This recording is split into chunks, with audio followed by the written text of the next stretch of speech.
only season seven.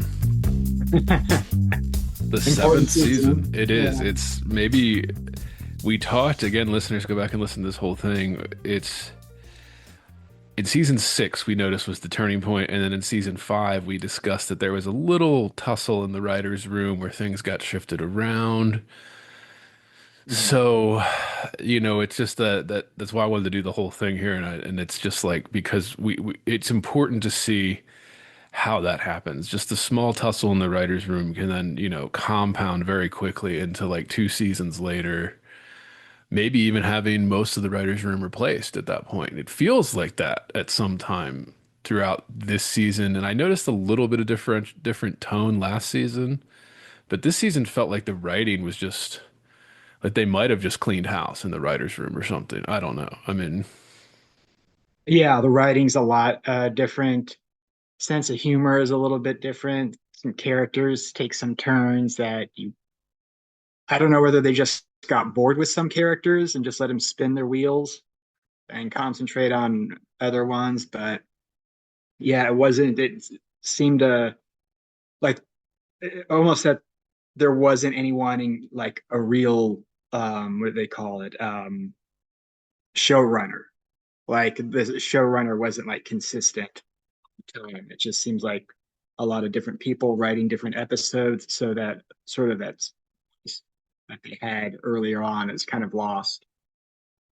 yeah, I wonder if because I mean, Steve Levitan and Christopher Lloyd are still there, right? At this point, like oversaw the whole all 11 seasons, I think, right? Like they Yeah. ran the show for all 11 seasons.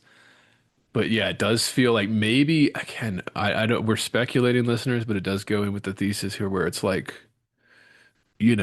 this is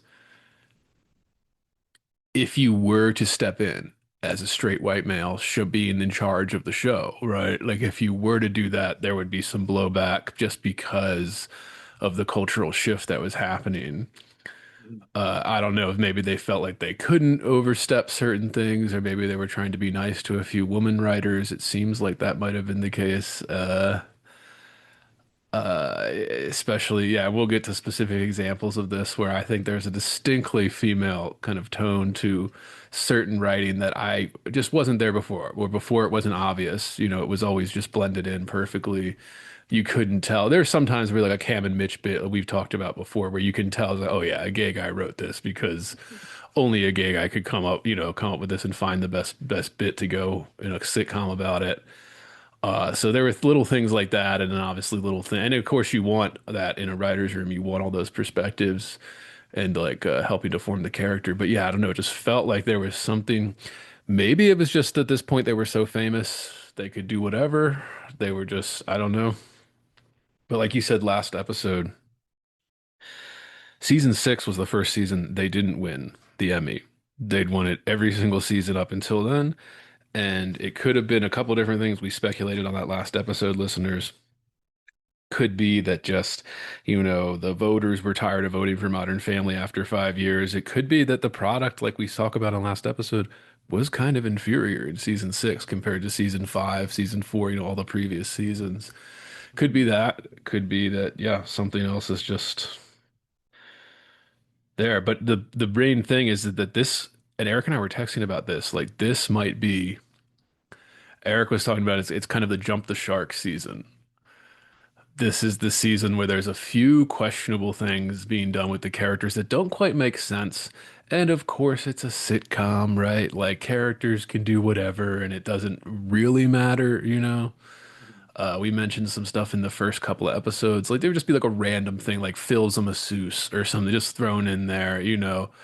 Then that's like, okay, whatever. Like that's just what happens in sitcoms.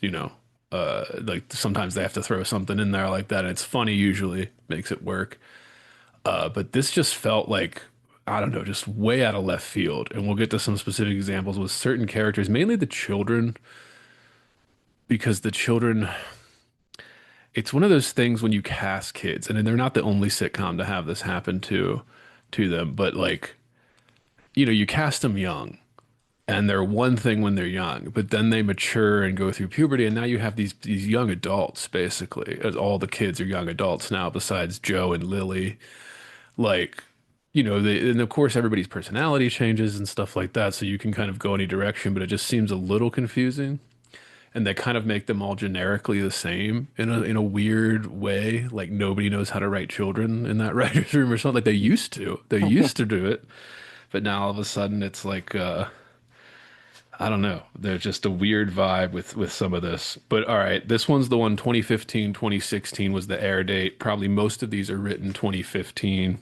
Mhm. So even before the Trump cultural shift post-Trump election. But I don't know, just something about it. But okay, Eric, yeah. How did it watch for you for season seven compared to the other ones?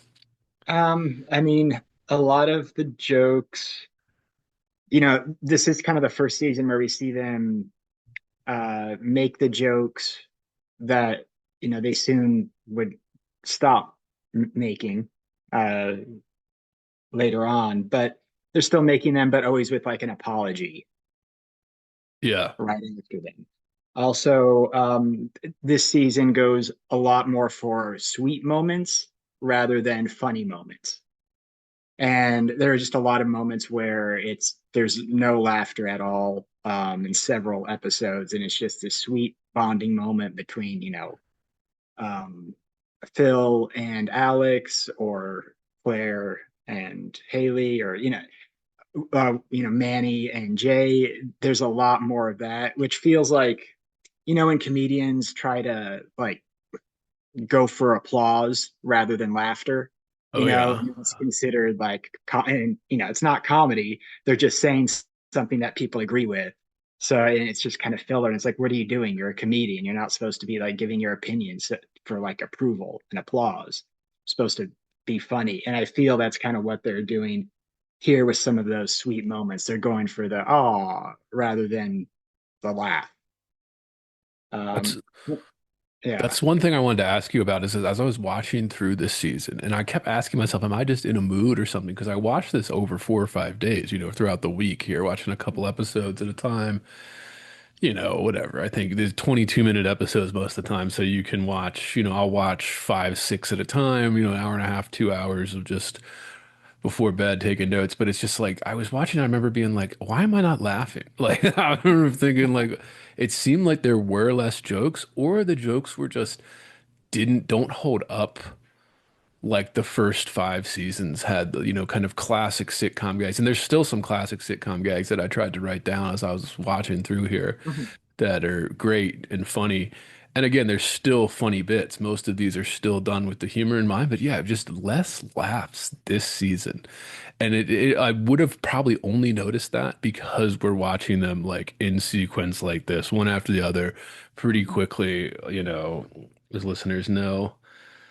But yeah, I was just like, man, I wanted to ask you, did you see like less laughs, like just less, like kind of, because we kept talking about like joke per minute basically in the first couple episodes of this and how great and well crafted. And this one, it just felt like the jokes were drawn out or Mhm. even like didn't land as you're rewatching, 10 years later. Yeah, a lot didn't land. A lot were just like very basic sitcom jokes, like, oh, we need a joke in here. This is funny enough. We'll go with that. Whereas the first few seasons, they didn't do that. Everything, like almost every joke, killed. And this season, it's like they got a little tired. Like they Yeah. know they needed those same jokes per minute, but not every joke needed to be as good. And that's kind of why it's like, yeah, it wasn't as funny, especially a lot of Luke and Manny's jokes. They could have been a lot funnier. They could have gone a lot like darker or raunchier, but they didn't. They kept it kind of like very tame sense of humor, very PG sense of humor. Yeah. And that's the reason that, again, this maps the culture so perfectly because that was becoming a thing in the culture. It wasn't full-blown woke yet, but I was in college at the time. I was in grad school and all of that. Like these things were starting to be very prevalent. Everybody who was online, I know it's hard, everything blurs together online, but you just kind of look back at that time. there was the kind of scolding, policing, public shaming type thing that became synonymous with wokeness. Like almost like they were afraid to make certain jokes, but then also there were some really kind of raunchy ones that I thought they wouldn't have made that didn't even make like Claire seeing Manny naked or whatever that we'll get to that. Like I just thought the way it was handled in the show was just so strange. Like Mhm. especially given the family dynamic, like, it's his aunt slash stepsister, like not the end of the world. Like it's not even that it's awkward, but it's not like just the way they handled it made it seem like it was two lovers or two teens, Yeah. talking about it instead of like this much older aunt slash stepsister that is like, just something happened, whatever. Like Mhm. nobody would know. It's like this big thing for Manny that whole I don't know. It's just kind of things like that where I just noticed just this weird dynamic changing, and it's kind of, I mean, everybody talks about the woke thing that happened, and I know maybe listeners are tired of hearing about it, but whatever. This is like, it was all at once. Like, it was just this kind of all of a sudden, there were new rules, and everybody was confused, and nobody knew what to do, and everybody was walking on eggshells. It's almost, and it isn't quite that bad yet. It's that really happened post the Trump election, but like, man, I just couldn't believe, I couldn't believe, like how stark it was, like how all of a sudden it felt like, yeah, I don't know. And this was the first season with only 22 episodes, so even the networks cut trimming 2 episodes a season now. And I checked because I was confused. I was like, wait a minute, there aren't two more episodes when I got to the finale, because every season up until now, listeners, has been 24. Pretty common for a sitcom to have full 24 or even more episodes a season. But I guess this was the kind of advent of streaming. Less people were watching it. Maybe I was thinking even trying to come up with reasons as to why they would shorten the season just by like, 2 episodes. Uh, maybe at this point, I think they had renegotiated contracts and the actors were getting paid a lot more and they were trying to cut back or something on the budget. Like, so they had to Yeah. cut 2 episodes a season. Like, I don't know, because I know at some point, like, all the main actors were getting something like, 200, 300K an episode every season. So, they were each making, 8 figures doing this show. That's a lot of money in just actors, to show up. Yeah, because they had all won awards at this point. Right. You couldn't do the show For without them, different series. basically. Yeah. So it's just Yeah. like the Friends thing, where it's like, oh, do you want the show to keep going? Well, if all the actors kind of bargain together, you can't keep the show. If it's just one person, you could write them out. But if it's every actor kind of being like demanding this, then the show's over, or you got to pay them what they're demanding, kind Yeah. of And it's like it's situation. with the, maybe you could have Alex go off to college and never see her again, but she's not getting paid the most out of all of them. I don't think she won a Golden Globe or an Emmy. It's Claire, Phil, Jay, Gloria, um, Eric Stone Street, and Cam and Mitch. So yeah, you can't. Those are the one. Those are the big actors. They won awards. They're going to command a lot of money, and you can't really do the show without those characters. And they were starting to branch out. Like, I think the really the only one besides Ed O'Neill, who is literally, sitcom royalty. Everybody knew who he was. I think Julie Bowen was maybe the only like kind of known actor in the whole series besides Ed O'Neill, where, and even she was not very well known. She had just been in the business so long that she had been in all these little bit parts. Yeah, Happy Gilmore. She was, in Seinfeld episodes. She'd done some other comedy sitcoms. She'd just been a known kind of, you could recognize her from other things if all the other ones were nobodies. Nobody had ever heard of him. Like apparently the Ty Burrell, they didn't even want to cast him because he was so unknown and stuff like that. So all of them had their career made, off of this, and they were starting to do other projects. So I remember, yeah, Phil Dunphy, Ty Burrell was starting to do stuff, and they were starting to do things that I thought that, as an actor, they were trying to really just get away from that character that like they were being typecast as Ty Burrell. It doesn't work usually. Most actors can tell you that it doesn't actually work that well when you try to get away from that. Yeah. But I know Eric Stone Street did like weird kind of horror movies. Like he was doing this one. It was kind of, I forget what it was called. It wasn't called The Apartment, like the classic Billy Wilder one, but it was something about like these four businessmen that had some like secret apartment where they had affairs and they shared the lease or whatever, and then some girl gets murdered in it or whatever. Eric Stone Street was one of the four businessmen, and it was a bad movie. It didn't do well. I can't remember what it's called, but I just remember being like, "Huh, Cam's in that," because it just you see him come on camera and you just automatically go to Cam. So like it doesn't quite work. I think Phil Dunphy, Ty Burrell tried to do a couple weird things. I want to say it was that Jake Gyllenhaal movie. Something he plays like a weird child molester and he actually did it pretty well, but the problem is as soon as you see his face on camera you're just like, oh, that's Phil Dunphy, like, yeah, like, oh, it's Phil Dunphy, the goofy dad or whatever. uh but yeah, so you saw actors starting to do that. I think the only child that got a big payday was Haley, the actress, because even in this season, last season we talked about it, she becomes more of a role, becomes more important as like a main character like the adults. And I mean, this season, one of the biggest, really the only through line is Haley and Andy, Yeah, like throughout all of these, which is might be the first season we don't have any kind of through line in the whole season besides just the love story between them.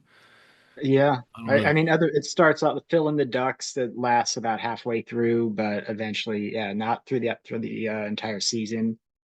Like there's the whole, you know, Jay, yeah, I guess halfway through retires and then hands over the business to Claire. So there's that, but that's not really, yeah, throughout the season. We only really get, yeah, Andy and Haley. And you could tell they're just like, all right, let's just use up this story. Let's, you know, continue that until the end. And then we're probably never going to see Andy again. Yeah, which I think speaks to the writing too, where it's like, great writing uses those little through lines, something that's small that came up in episode one or two, all the way back to the finale or something like that. Like they kind of do in season six with Haley and Andy, where they start the spark and then by the end of the season, it's like been carried through here. I guess they do the same thing in this one, but maybe it's just not as interesting or not as well done because we both kind of noticed it while watching through. Uh, yeah, yeah, just it's just man, it's so hard to pinpoint. And listeners that don't understand this, like the reason I picked Modern Family to do this, because I thought one, because it's perfectly lines up with the timeline of wokeness and the kind of cultural shift, but also I just think it's so hard to talk about. If I were to talk about the differences in, let's say, publishing or something, that's harder to see, and you have to be more specific, about what books are coming out and the styles and stuff that are being prioritized. But with the sitcom, it's just easier where like, yeah, if we've even had listeners who have said this, who have been listening, they said that, yeah, like listening to us talk about it and then being able to watch the season. Cause again, it's a sitcom. You can binge this thing in like a day or two, if you wanted to binge a full season of this, and then you could binge multiple seasons in a row if you wanted to. And you can see what we're talking about here just easier than it would be to, read a dozen books to prove our point or whatever, about what we're trying to say about tracking the cultural shift. But yeah, we have, all right, well, I guess we'll just get into episodes then and things that'll come up here, listeners, that we've already been talking about. I have notes on, again, almost every episode, but not so much positively as they have been in the previous seasons. Like I said, Yeah. I Same. couldn't tell if it was just because I was in a mood or because it just wasn't as funny as previous seasons or something. And I tend to, I can get in bad moods and be like, I don't want to laugh at this. Uh, but then there were also some bits that made me really laugh that I thought were good, that I tried to write down as well. So minor things on each episode, but it starts with Summer loving, and again we were left with that cliffhanger that like we talked about on last episode, um, where we basically get the explanation of what took place after the Andy and Haley cliffhanger being in love. Yeah. So yeah, it starts out with Phil phoning Cam, telling him, you have to stop um, Andy from proposing to Beth because he really loves Haley. And so Haley learns about that and they try to go and stop him, but it's too late. He already proposed. So, and that's kind of, I guess that was in May. So, like at the very end, still like right at the end of previous season. And then they kind of give us what happens. They flash forward to July a little bit, and you see that Andy's getting fat which is because funny. Yeah, yeah, Andy finds out that Haley is in love with him, and so but he can't. He's already proposed to Beth, so he can't really do anything about it. So he's been eating his feelings, kind of. Um, I yeah. don't The know. One of fat. the No, oh go on. god. The fat Andy bit. Mhm. I feel like that was becoming a thing. The reason I thought about it is because I couldn't remember exactly. Listeners could chime in. I didn't look it up. The season of Always Sunny where Mac gets fat as a bit. Wasn't it around this time? Wasn't it around Yeah, 2014, 2015, something like that? yeah, yeah, It was just like a thing that was like in comedy sitcoms or something. And it usually is funny, but it's like, how funny is it, right? Like, how funny can you make it work? They make it work in Always Sunny really well because it works for the character, not understanding that he's like huge and fat. yeah. That was a funny bit for that. But like the Andy thing, it's funny, but yeah, they kind of do away with it pretty quick too. But yeah, I laughed when I saw him in the fat suit, Andy Devine coming in the fat suit, like eating. And of course, they always find a way to bring back Dylan, which is usually funny. Mhm. The t-shirts. Yeah, his t-shirt business where it's a V-neck and he makes words with V's in them where he replaces the V with the V-neck and it just looks so awkward. Like, you could tell what he's doing, but it's like it's so dumb. One of the funny things is when Phil takes them all to see a movie, and this is like right before they see Dylan in the mall. And Haley's just depressed because of Andy, and she's saying, "Yeah, it's just so depressing. These couples holding hands, and ever since being gay is legal now or whatever, it seems like it's everyone." Yeah. I thought that was a good line. But a lot of the, there is a plot line in there where, yeah, Mitch is out of a job, right? This is that one. He's out of a job, and so he takes up painting Yeah. as a therapy. And again, we start getting a lot more therapy stuff, therapy, and especially yoga, men doing yoga, which I mean, it's sort of like some men did yoga, of course, before this, but it's sort of like now it's just no one questions. It's like, oh yeah, men doing yoga. That's not like, gay at all or anything Yeah. like that. It's Very just like, LA. Yeah. yeah, perfectly normal. It's part of being, mindfulness, right? It's part of therapy. Um, Spirituality, even yoga, is like considered like a spiritual type of thing as well. Uh, yeah. there was a great Phil line in that first episode too, and I think it's very early on when he's on the phone because he's like still calling from that hotel room Mhm. during the flashback. She's like, "How do you know that Andy's in love with Haley?" And he's like, "Claire, I think I know the look of love in another man's eyes." Like, Yeah. great Phil line.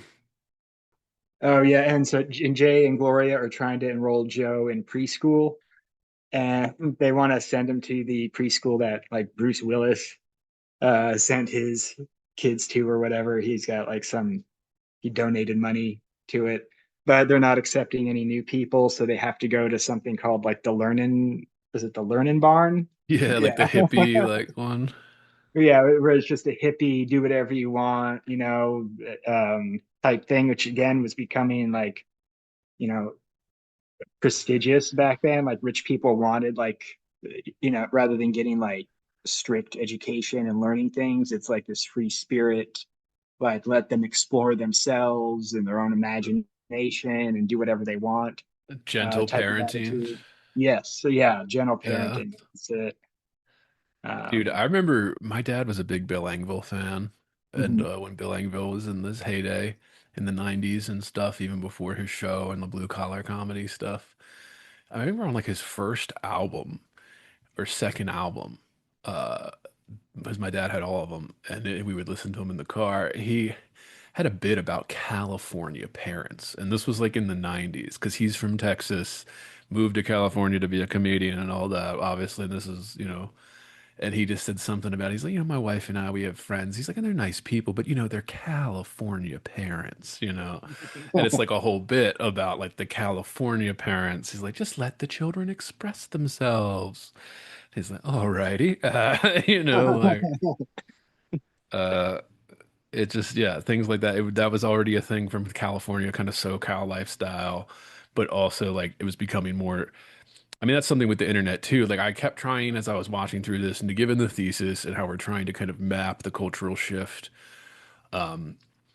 I was also trying to be fair and just kind of be like, okay, how much of this is just internet culture coming into it, which there's a fair bit about, because social media was becoming everything. There's entire episodes dedicated to it. Mhm. But also like, yeah, how much was the inevitable from culture moving online, how much was that, and then how much was the deliberate kind of very political woke, which would become the known as woke within like a year now, from where we are in the timeline.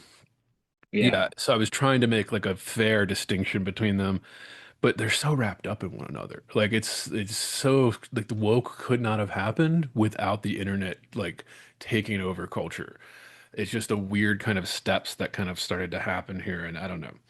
Because I was thinking even in that next episode, the day Alex left for college, which was kind of a lackluster episode, but like the funniest part was hipster Luke. Oh yeah. Luke dressed as Yeah. a hipster, and then all his friends wearing the same thing. Mhm.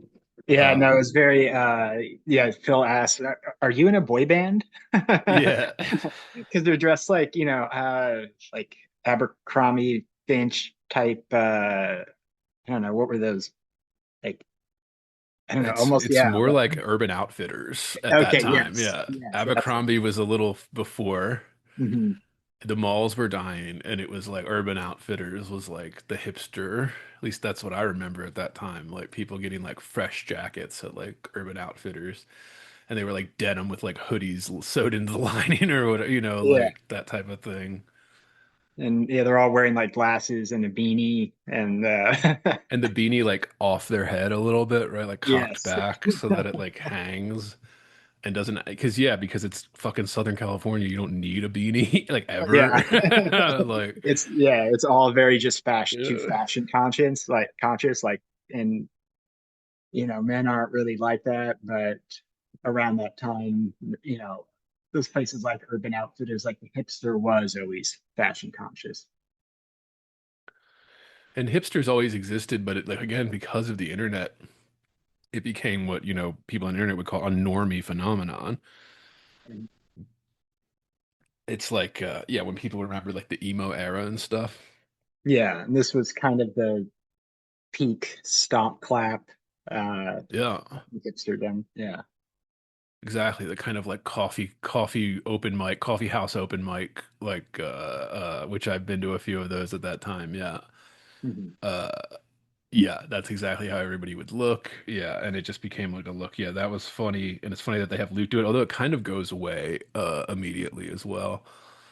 And Luke's just kind of back to wearing hoodies and like, teenage boy stuff. But Yeah, it was just the one episode where he's like that. And this is the episode where him and Phil find the duck eggs, which just, man, go into the duck eggs because Eric and I have been texting about this. Eric was texting me about it before we even started about how it's the kind of the one plot line where he said was basically the jump the shark plot line, which made him see it. So yeah, yeah, the duck eggs are important. yeah, I mean, you just don't think that they're gonna go through with that, but then you just see the next episode, he's like building stuff for them. He's trying to get them to hatch. He's taking all of this stuff, and it's like this is crazy for Phil to do. This is not, and they try to connect it to, oh, he's losing. He lost Alex and Haley, to college, even though Haley's back home, and he's about to lose Luke. So the duck eggs are like, he needs a new baby, right? He needs something Right. to take care of. And I know it's part of that whole, men need to be sensitive, express their feelings more, like all of this stuff that you don't really need in this type of sitcom, and we didn't really get in the earlier seasons. And they just kind of put that on Phil's character, and again, they elevate Claire to this, you know, boss that's able to balance, kids and work, and nothing really affects her too much. Maybe for a minute, but she drinks a glass of wine, gets over it, gets over it, and gets on with her day.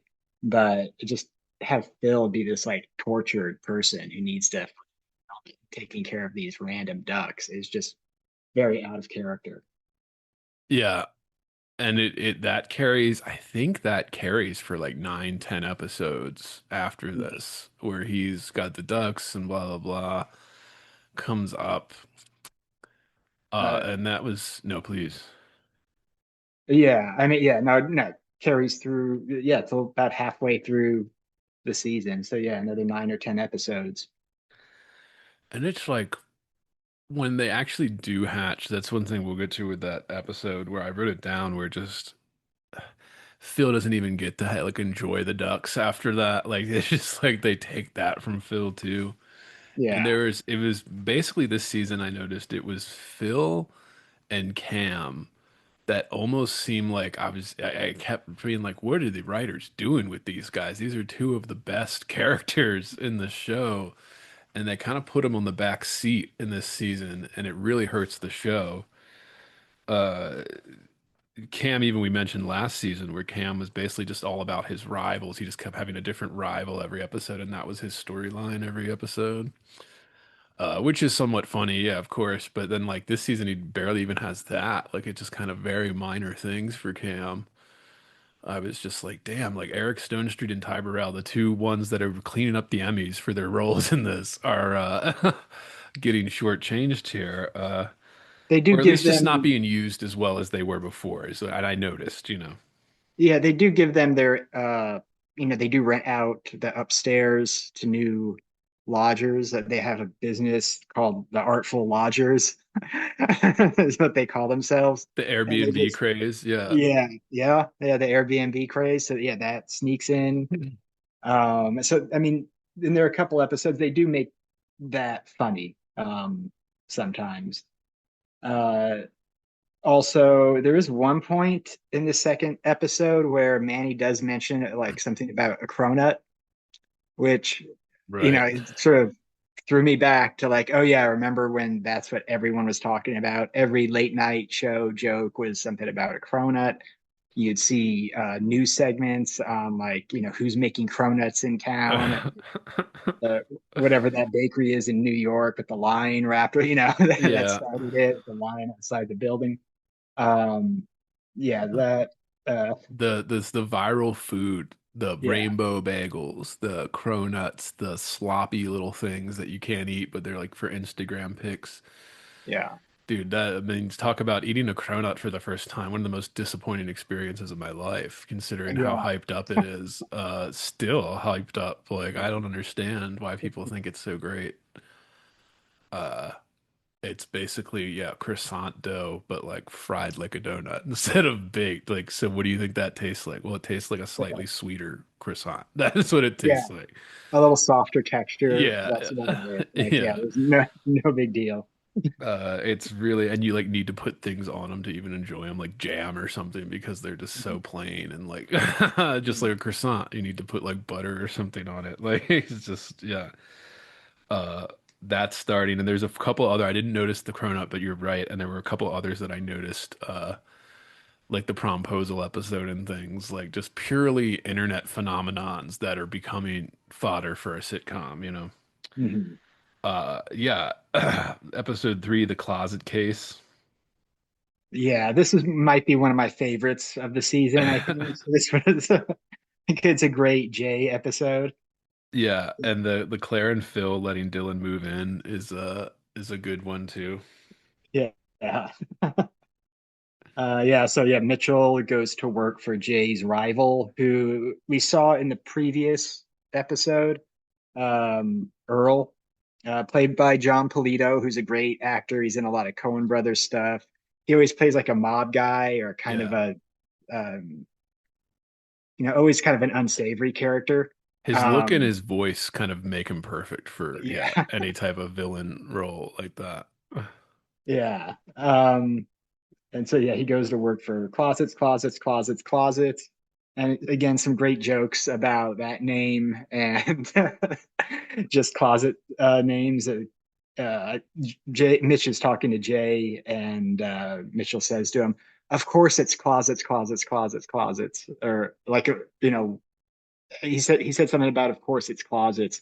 And Jay says, "Wait, are you talking about closets, closets, closets, closets, or of course it's closets?" Because Bill Chambers is a straight shooter, like, Yeah.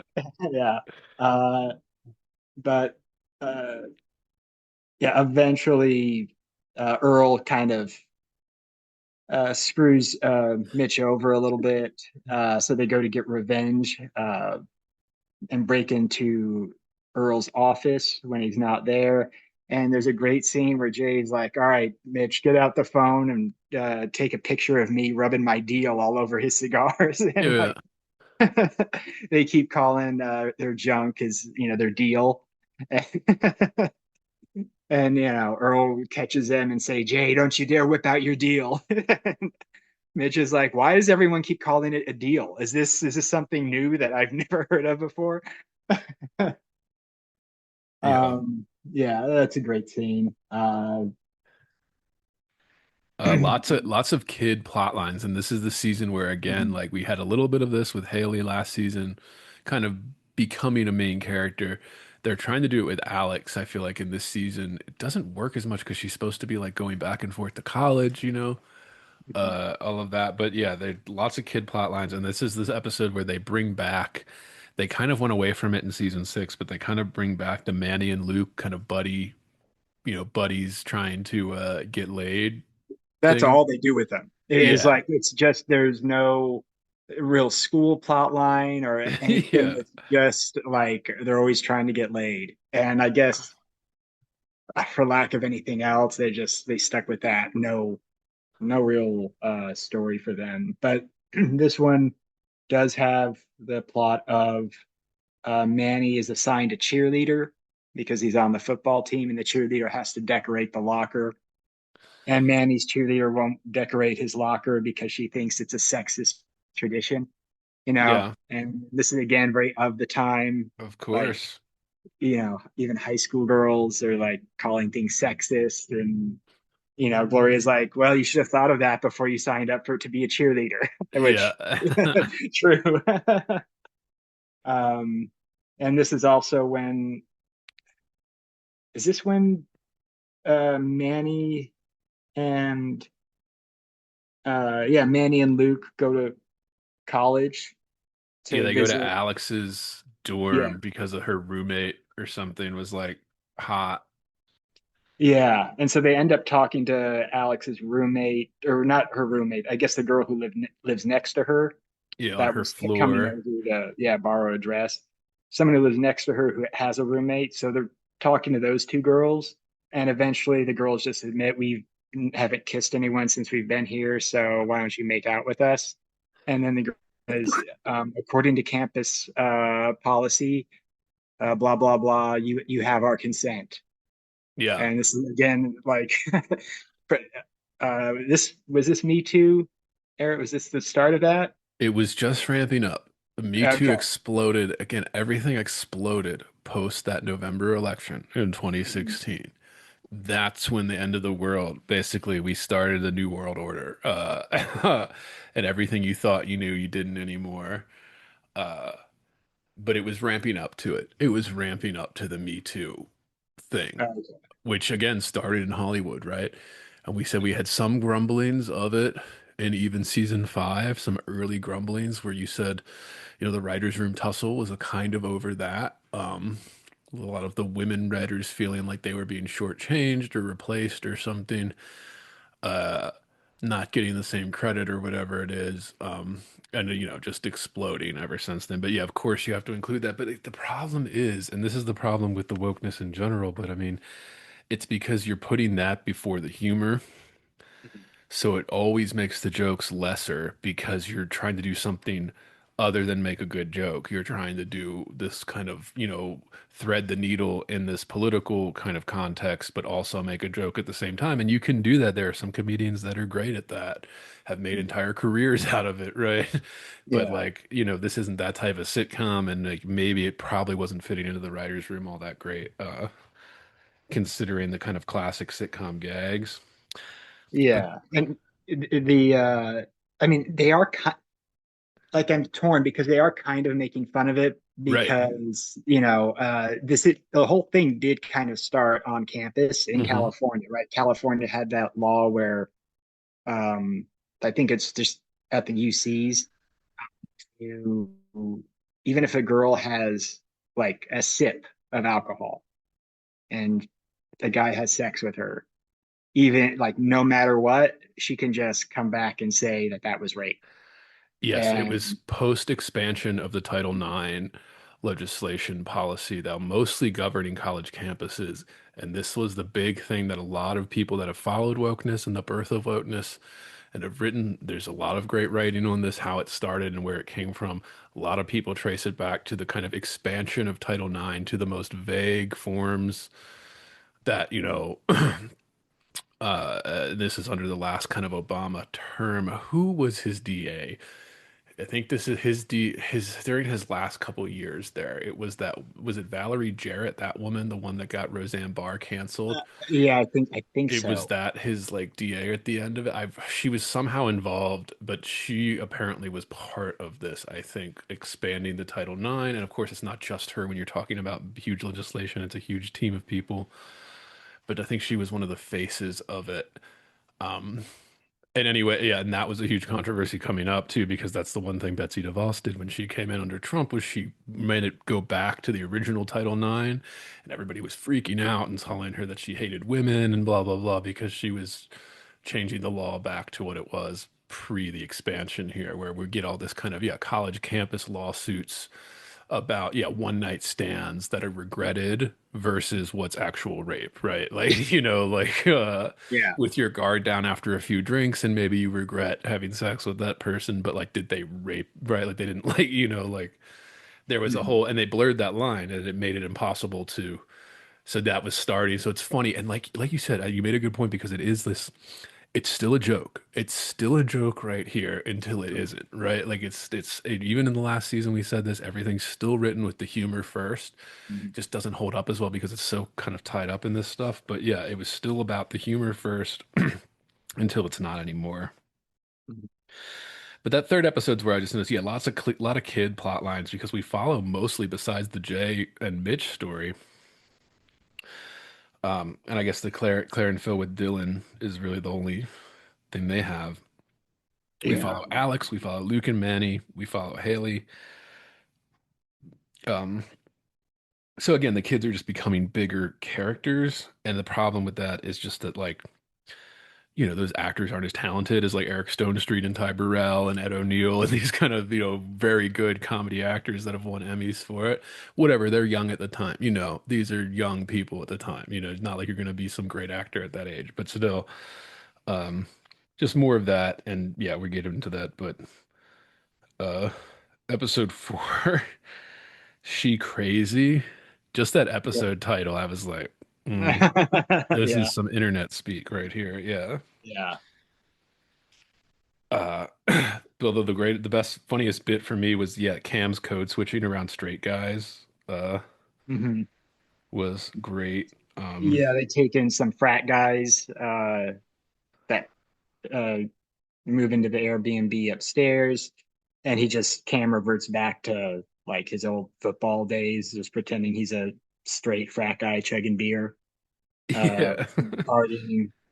Uh, and there's a great montage where uh, Mitch is kind of talking about, like in an interview, uh, in one of the confessionals, um, about how he just wishes he was more like Cam because Cam can like get along with everyone and just knows how to fit in. There's a montage of like, like some they rent it out to old people and these like old ladies are visiting and he's just like having tea with them, chatting it up. Doing like a And big then southern there's drawl. Yeah. Like yeah, and that he then doesn't have. Yeah. yeah. and then there's a black family, and that he's on the couch, and they're watching a horror movie, and they're all yelling at the television. Yeah. Don't go in there. Oh, you crazy Yeah, bitch. which I'm surprised.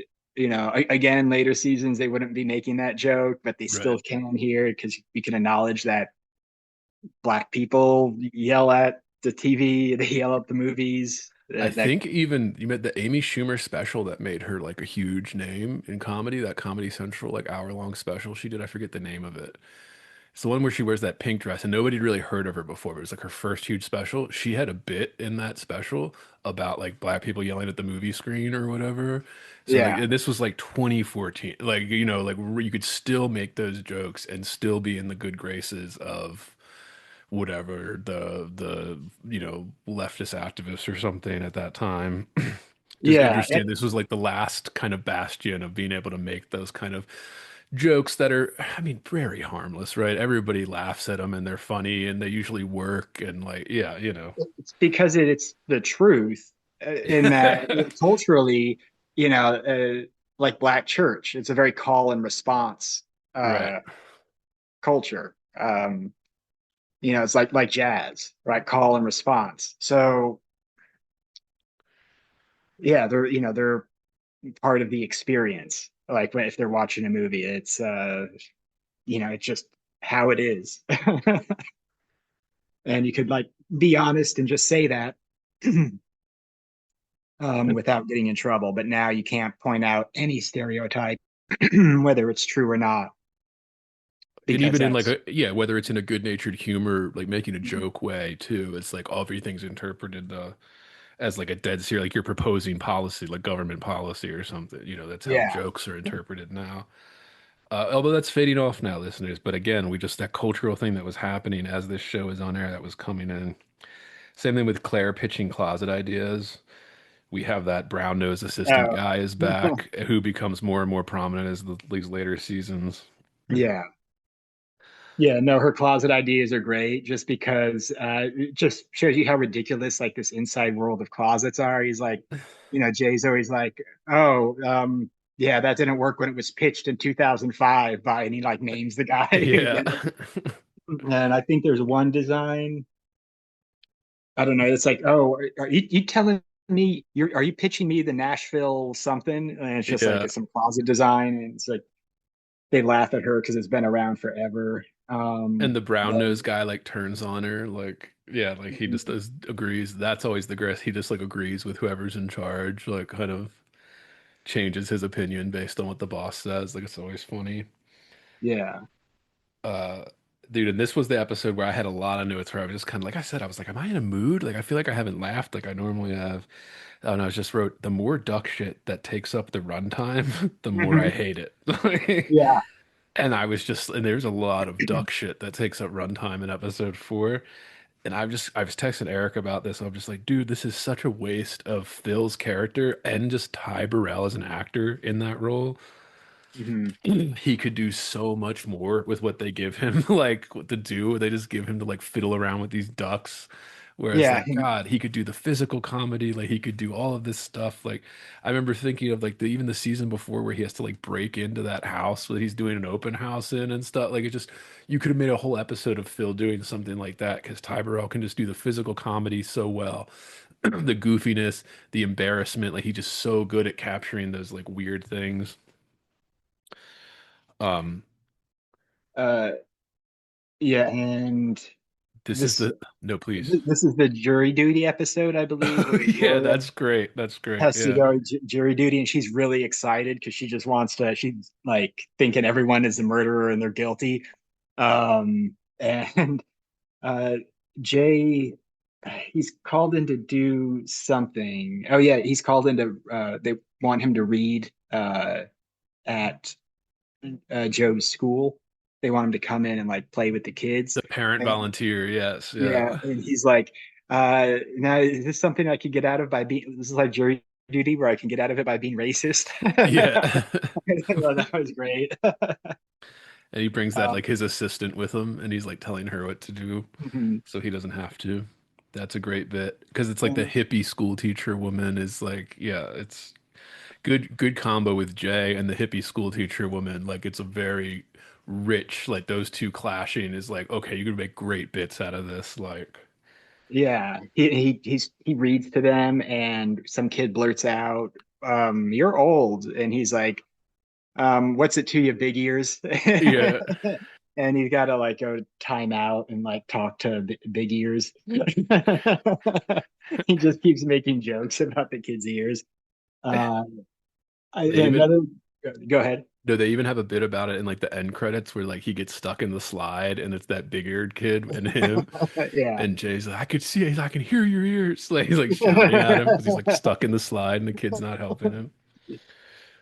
And another good bit was in the closet company. Claire has to, she's in charge of this retirement for Herm, Yeah. and it's a big mix up of like which Herm is retiring, at the end. But she orders this. She makes an executive decision. She's like, "We're having an ice cream cake. It's going to be mint chip."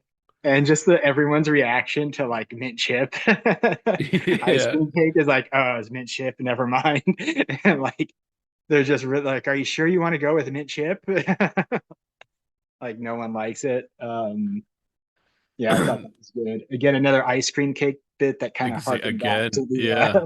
David Frost one. Yeah. That the ice cream and it starts melting. Yeah, that's Yeah. always great. He's like, what kind of cake? Ice cream cake. And he's like, what flavor? Mint chips. I'll come back. The gay guy doing the ordering. This is also the episode. There's a therapy session bit with Luke and Mitchell where like Mitchell's helping Luke learn to drive. And there's some funny bits to that, but it's just like, yeah, here we go. The therapy session stuff is coming back. Also, the birds at the business lunch with Claire is great, where she's like at the, it's like very classic sitcom. Like she has all this bird seed in her Mhm. because of Phil's ducks, and then like all the birds start coming to her at like the outdoor cafe. But what really irritated me about this episode is Manny's confidence is just gone. Mhm. This like a huge part of his character was his kind of blind confidence, wearing that little, whatever parka or whatever that like, and then playing the, Colombian pan flute music or something. Like that was like his thing. He was like this overly confident guy that was going up to 16-year-old girls when he was 8 and like reading them poems that he wrote and like wearing a puffy shirt. Like that was like his character. And now all of a sudden he's just a normal teen, which like I don't know, it just his whole character was this kind of, sensitive, overly confident, in touch with his feelings, like art lover guy.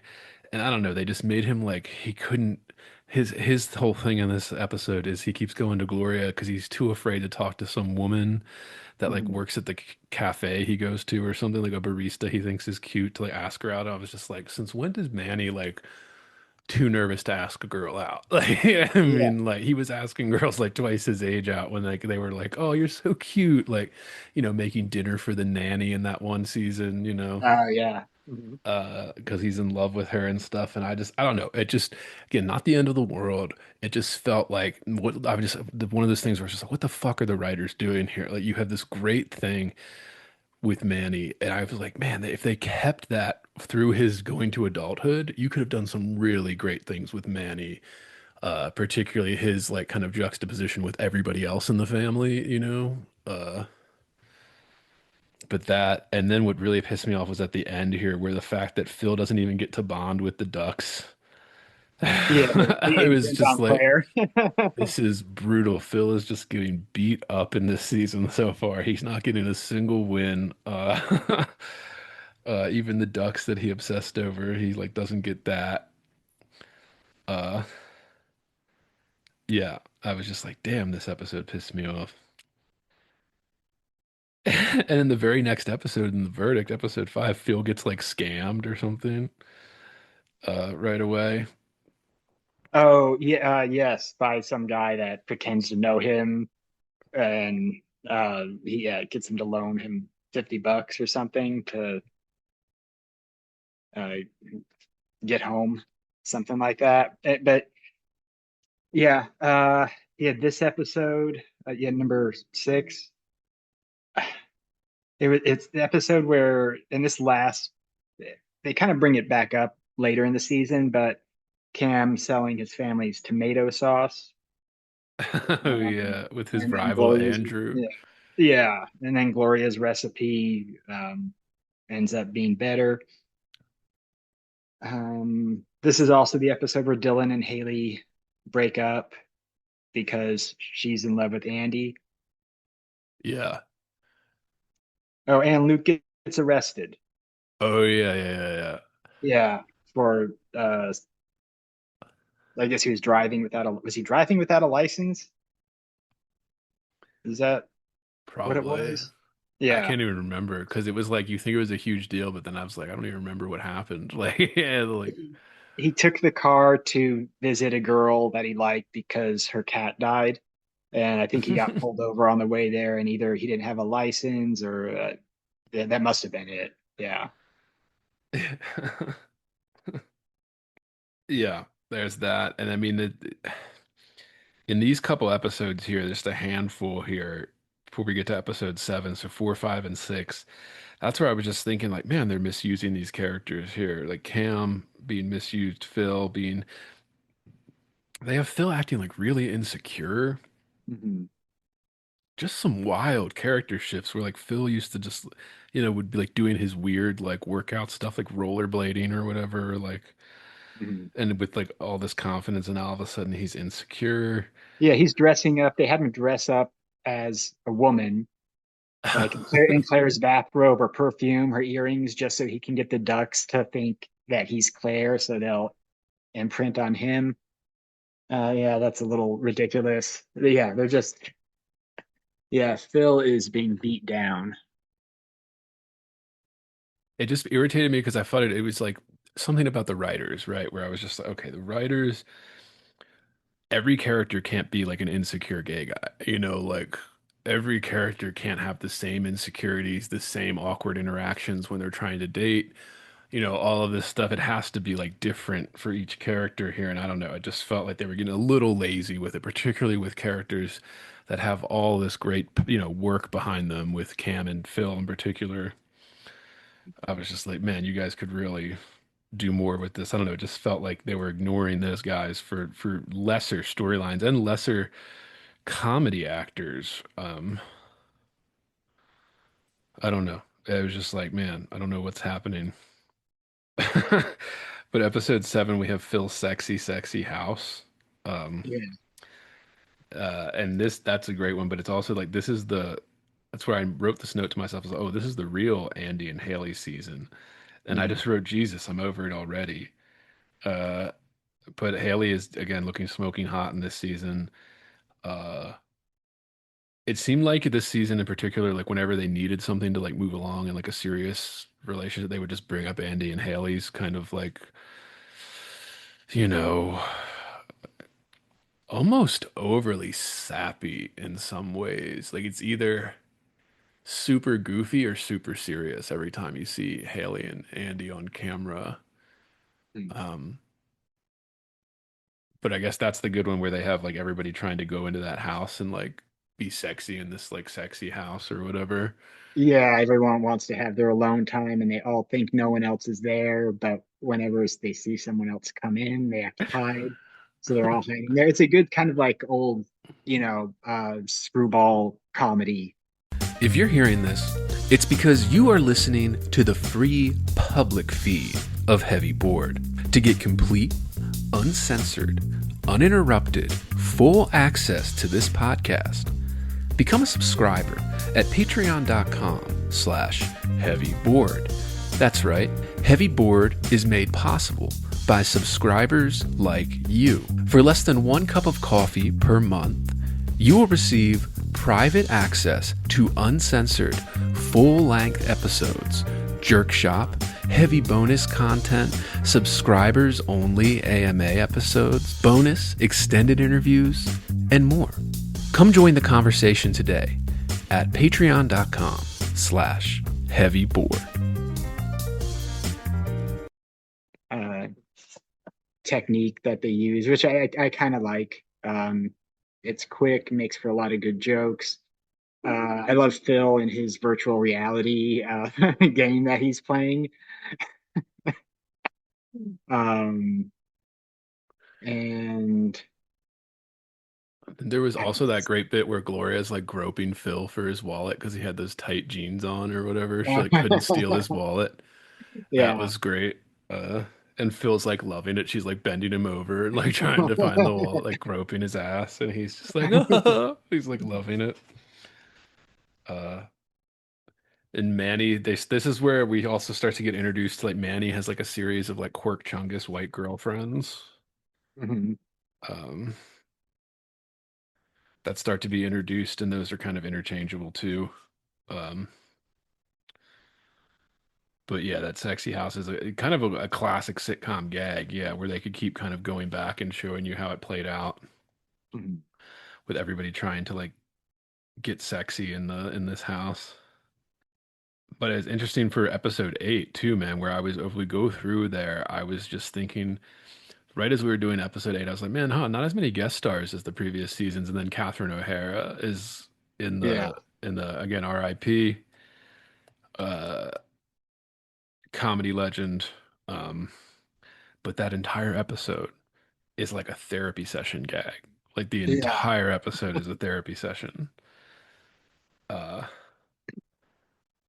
Yeah, and it's Clean Out Your Junk Drawer, and Catherine yeah, O'Hara wrote a book called Clean Out Your Junk Drawer, and Gloria thought she was at some auction, and she thought she was bidding on like a home organizer to come yeah. in, and it turns out it's a psychologist, and you're doing group therapy, and I actually um, there were a lot of good gags in that one, especially Phil and Claire, their bit about playing with their joystick. That was good. Um, but Cam and Mitch eventually getting into an argument was good. But again, at the end of this episode, you get you know, that sweet sentimental thing with Jay where he opens up about his father, and there's no laugh. There's no punchline. Yeah. Usually they would have a punchline with that. They would say something sweet and sentimental, and then boom, you'd have a laugh right after. And there wasn't that with this. And like the main through line for this entire episode is that Gloria is angry at Jay for not sharing his feelings more. And it's like hurting their marriage or something. And I'm just like, all right. Like, it was just, yeah, it was just like therapy culture is becoming full blown here. We had a few kind of small instances of it in the last two seasons, and now it's just entire episodes where they have like group therapy together. Yeah, I don't know. I was just like, man, this is again. I think I'm more frustrated by the writing of something like that than anything else. Whereas I don't know. I just feel like there's other things you could do with all these characters together. But I guess it is, 7 seasons in. This is the season where we start to have repeating storylines too. So small thing like Luke being arrested, right? Like Haley being arrested a few seasons before. We'll get to it. The finding the ducks, and then we have like Claire finding a dog later on in the season. Um, and there's a few others I mentioned I wrote down as I was towards the end of this season. I was like, huh, they're kind of repeating some of these storylines here. But, you start to run out of ideas, I guess, after, 7 seasons of 24 episodes, the 22 in this one. Uh, but yeah, I don't know. Just I was like, man, especially for a group therapy session, you thought it could have gotten like a lot funnier than like the pogo stick or whatever. That was like Mhm. the funniest part. Like, yeah, like the Oh metaphor. yeah, pogo stick, not joystick. Yeah, Uh, pogo stick. That's and it's totally like, and it's because it's so directed at Phil, it's one of those things where it could be a metaphor, but it's also like he has a pogo stick that he likes to play with, yeah. like, And that's what they were literally talking about. And yeah. then yeah, Cam and Mitch are like, it's really sad that this isn't a metaphor and it's really a pogo stick. And then we get the Christmas episode, Yeah. White Christmas, episode 9. Yeah, they think they're going to a place where it's going to snow, but Gloria was looking at the weather in Celsius, not Fahrenheit. Yeah. And it turns out it's going to no snow, it's going to be sunny. And there's a lot of like the Shining references with Lily. Uh, Yeah. That was good. I do enjoy those. They did a couple parodies with Luke and Manny as the twins, and Lily's like riding her tricycle down the hall. yeah. In like a strange, like big house. Uh, And that's also they have an unexpected visitor, just a lady who turns out to be some sort of world-renowned physicist or something like that. yeah.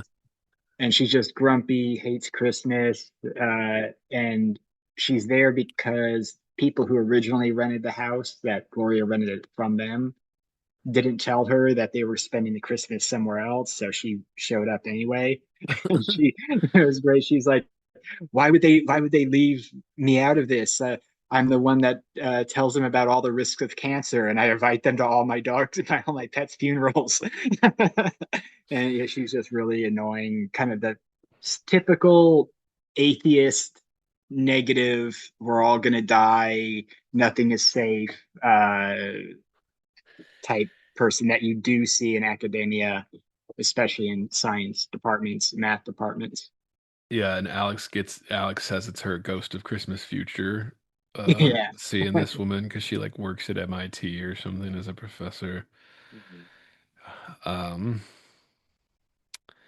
we also in this episode we get the joke about transitioning with Jay explaining he's retiring and there's like a bit.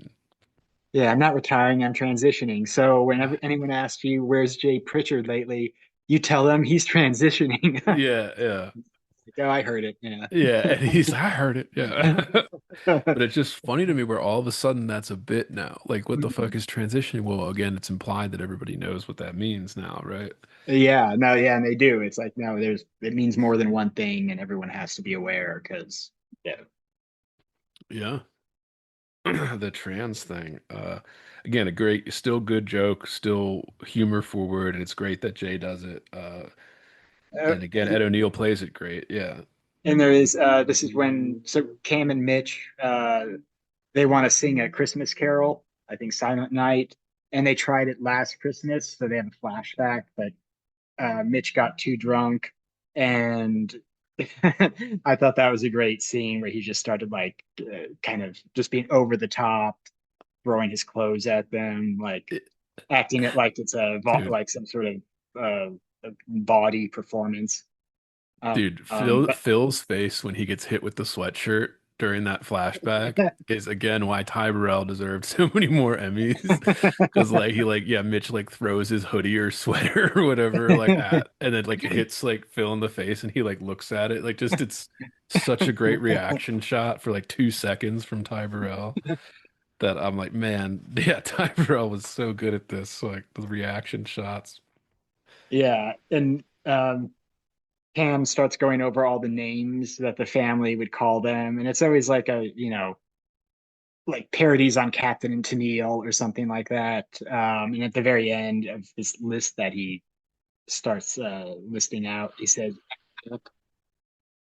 like, and again, this was a time where, and I don't know if it's still going on today, where everyone is just like, Nickelback is like the worst band you could Right. ever like, ever think of. They're completely awful, even though they sell out stadiums, have, have tons of hit records. And They're everybody like knows the worse. words to that one song, like Yeah. couldn't cut it as a wise man. Yeah. No. This is how you remind me. Me. Yeah. This is how you remind me. Dude, everybody knows that song, but yeah, this was like the joke, right? Yeah. Again, very Yeah. internet, right? Very internet that all of a sudden this band that, again, I'm not a huge Nickelback fan just because I've never really been into that kind of alternative rock stuff that they were doing. But like, yeah, just very internet, right? That oh, Nickelback sucks is like the first kind of real memes that everybody would just share around, and it finds its way into a small little line. Yeah, it's a little one line thing. it was something that, yeah, definitely started on the internet, and then everyone just started like saying as it like, oh, of course it's true. That's they cut, people get memed into believing certain things, and that's kind of Yeah. that. That was one of them. I mean, it's incredible too, where it's like, I mean, I maintain, and listeners, regular listeners know this, and Eric knows this, that literally the entire cultural shift we lived through was memed into existence. Like, it's not real. Mhm. It was just this kind of internet memes that have kind of worked their way into real life. They've kind of become real after Mhm. a certain point, you know? It's just kind of incredible. Yeah. That's more interesting to me than anything else, but of course, it's hard to study and hard to actually, pinpoint. But yeah. Christmas good, but yeah, it did seem that like you said there were moments where they tried to go real sentimental and then other times where they didn't even bother. Like Mhm. even like when you have these basic things like, I was thinking even like the Christmas, like there would usually always be a little sentimental thing at Christmas, but like during the Christmas episodes, but like they just didn't do it this time. And I just felt like, even in some of the ones like we talked about the previous season, where it's like the anti-Christmas or anti-Thanksgiving one, there's still like at the end of the episode the kind of coming together, kind of family sentimental moment, and it just feels like I don't know, just inconsistent with some of that. Uh, Even like the voiceover at the end, I feel like they kind of went away with that, and then but it was coming back for a couple episodes this season. I think Mitch had one, Jay has a couple usually where he talks about, the lesson you learn or whatever about your family and you love them, blah, blah, blah. Just a little small thing, but yeah, just the thing that the writers are going away from. This was also the episode where Jay, Claire finally accepts the position to take over uh, Pritchard Closets after Jay retires. So that's kind of that's a big point in the story because the rest of the story kind of revolves around her trying to um, like take over that position and be successful at it. Right. And that starts it. And this type of plot, this plot line between the tension between Claire and Jay running the company is, I'm pretty sure, is, if I remember correctly, is carried through the rest of the seasons here. Like it's just they carry, and I mean, of course, it's a great point of tension for those characters and stuff, so you could work with that. So it Mhm. makes sense that they carry it through the rest of the seasons. But yeah, this is the start of that, and it's like yeah, carried through the next. What do we have? Like 4 seasons left, 3 seasons left, 8, 9, 10, 11. Yeah, 4 seasons left. Yeah. That's yeah. Uh, the Playdates episode, episode Yeah. 10. That's some great stuff with Jay and that other old guy with the young wife. Yes, Orson Bean is the old guy who's a great actor. He was in, was it Royal Tannenbaums or no, Bean John Malkovich? I don't know. I think it was Bean John Malkovich. It's like the first thing I remember seeing him in, but he's a old movie actor people would recognize. And yeah, he's so much older than Jay. He's like full like 20 25 years years. older. Yeah. And it's just, the first thing he says is like, "Oh, good. I'm glad you're old too." Yeah. They weren't exaggerating, and Jay's like, "Well, I'm not I'm not like this." He talks Um, about like his son. He's like, "Oh, my daughter, 66, she passed last year." Like he's telling about it. And then he's like, "Well, men of our generation." And Jay's yeah. like, "Oh, not really." He's like, "I wasn't in that war. I was in the war after that." He's like, "Oh, Korea?" He's like, "No, the one after that." He's like, "More Yeah. your dead daughter's generation." Yeah. Guys like talking about when he visited France and he's like, I haven't been there since the last time I stormed Normandy. And Um, even in the cold open, in that I think in the beginning we have the "it's racist daddy" line from Lily yes. to Yeah. Cam, because Cam is doing her nails as like a gay dad would do, right? He's doing his daughter's nails, and Lily's supposed to be like 8 or something at this point, 7 or 8, because yeah, she's supposed to age with the seasons here. And Cam's doing her. They're not saying anything, but Cam just keeps doing his little like giggle as he's like doing her nails. And he's just like, "Oh, it's just the juxtaposition." And like it took me a minute to get what he was talking about. Like, and not like a long time, but longer than I had thought. I was like, "Wait, what's he talking about?" I was like, "Oh, the joke is that a white guy is doing the Asian girl's nails instead of the other way around, Yeah. like Vietnamese owned like nail salons all over the country." Uh and he's like laughing about that, and then Lily just gets up. She's like, "It's racist, Daddy." Like Yeah, and that wasn't even a funny line for her to say.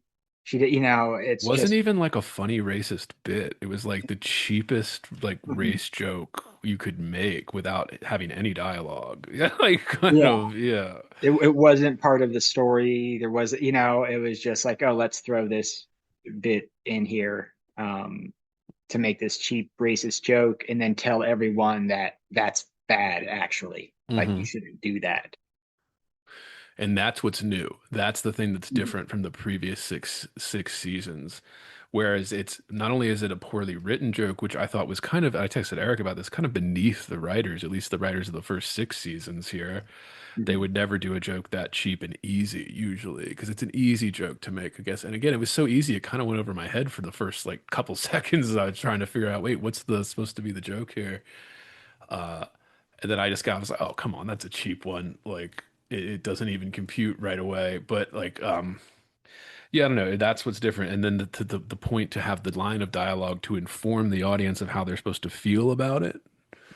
That's the new thing. That's the thing that like you don't just do the punchline anymore. It's like kind of explaining the punchline. And again, this is partly because of the internet culture. This is what was becoming when you were online. This is what people would act and behave like.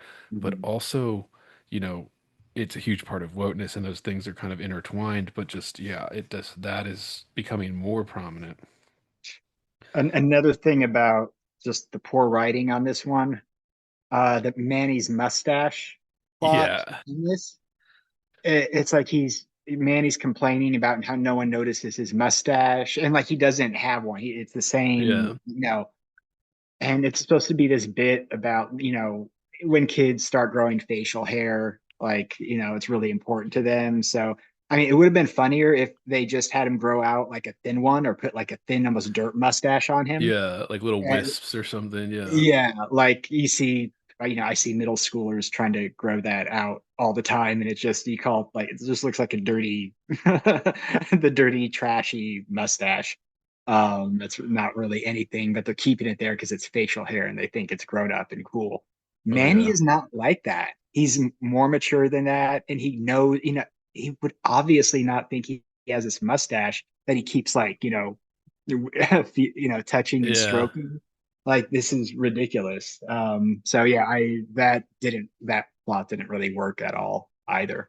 That's what I mean. Like Manny is the one where I feel like the writers just gave up or something. Like you could have done so many things with this like kind of unusual little boy character growing up. Like to like again, putting him against normal high school students or something could have been a great little thing, to see him do like his little performances and then the high school students like making fun of him or whatever.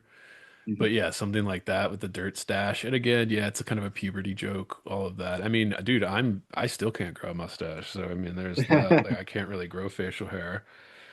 Uh, so if you're really fair, uh, which Manny is not, yeah, he probably would have no problem growing a mustache once he hit puberty. Yeah, The dark-haired and Latino boy. But and this is also the episode where Phil and Claire go on a double date with a couple they met in Cabo, who apparently they've been going out with every year or so whenever they're in town. Um, and it's Keegan Michael Key is yeah, the husband and the other couple. And I think we had Peel on 2 seasons ago, or yes, maybe it was last season. with Jay and the buddy cop Yeah, plot line, yeah. So I mean, it was cool to see him. Like And I guess this is when Key and Peele was ending, like they were ending that show and they were both kind of moving on to other things. So they were like huge names. This is when they show up in Fargo season one as like the cop, the CI, like the FBI agents or whatever. oh yeah. Like Key Mhm. and Peele were like just a known entity at this time, like comedy duo that people, and I mean, I mean, dude, there's Key and Peele episodes were fucking hilarious. Like that was a Uh, great show. Yeah, they had some genius skits, and I like Keegan-Michael Key as an actor, as a comedy actor or a serious actor. I think he's one that could do a dead serious role too, like a Robin Williams style if he got cast in it. mhm. But yeah, he usually, I mean, kind of plays the same every time. But yeah, I mean, he's always funny, and it's he and Phil have that like bet about making them eat crickets or whatever, making their wives secretly eat crickets, which is funny. Yeah. Uh, which at least is finally something that goes along with what Phil would do. Like, Yeah, yeah. and we also get a big guest star, two kind of big guest stars, Ray Liotta in this Oh episode, and yes. then also the voice of Barbara Streisand. We don't see her, but she is credited in the episode, so that is her voice. And I mean, dude, and probably the show was big enough that if like they reached out to her agent, she'd probably be like, yeah, I'll do some voiceover for like a half hour or whatever. And they're like, okay, great, it's all Yeah. we need. Like, it was a big enough show that Barbara was probably like, yeah, I'll throw him a bone. I can do it for 30 minutes, Mhm. a few takes. That's great. Yeah, dude. Also, it was just kind of like I felt bad for Ray Liotta. He just kind of like his guest spot in this hit comedy series is to play himself. And not only that, like to play like a depressed version of himself or Yeah. something like not how he's not as famous as Barbara or whatever. Like, Yeah, like I think Cam turns around and sees it's Ray Liotta, and she's like, "Oh, you're Ray Liotta," and the kids have no idea who he is, and he's like, yeah. "Goodfellas, Something Wild, Field of Dreams." They're like, "Nope, nope." All these 90s and 80s hits. Yeah. Like, yeah. Yeah. That's funny. And we also had the Lily flirting with a grown man Oh yeah, line. yeah. The confusion. Cam thinks she's flirting with the little boy, but she's actually intimidated and flirting with by the The the grown dad. man, the dad. Yeah. And Cam's like, you can't flirt with a grown man, honey. Like, that's Yeah. not what I was telling you to do. That's funny. But then there's also the first streaming reference, I think, is in this episode as well. Oh yeah.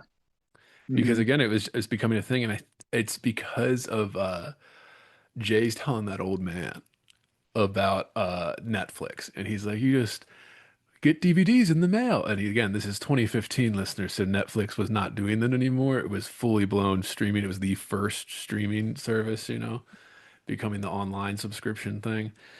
And then the old guy turns to his wife, it's just like, oh, he doesn't know about streaming, like, because it's the new thing that's happening here.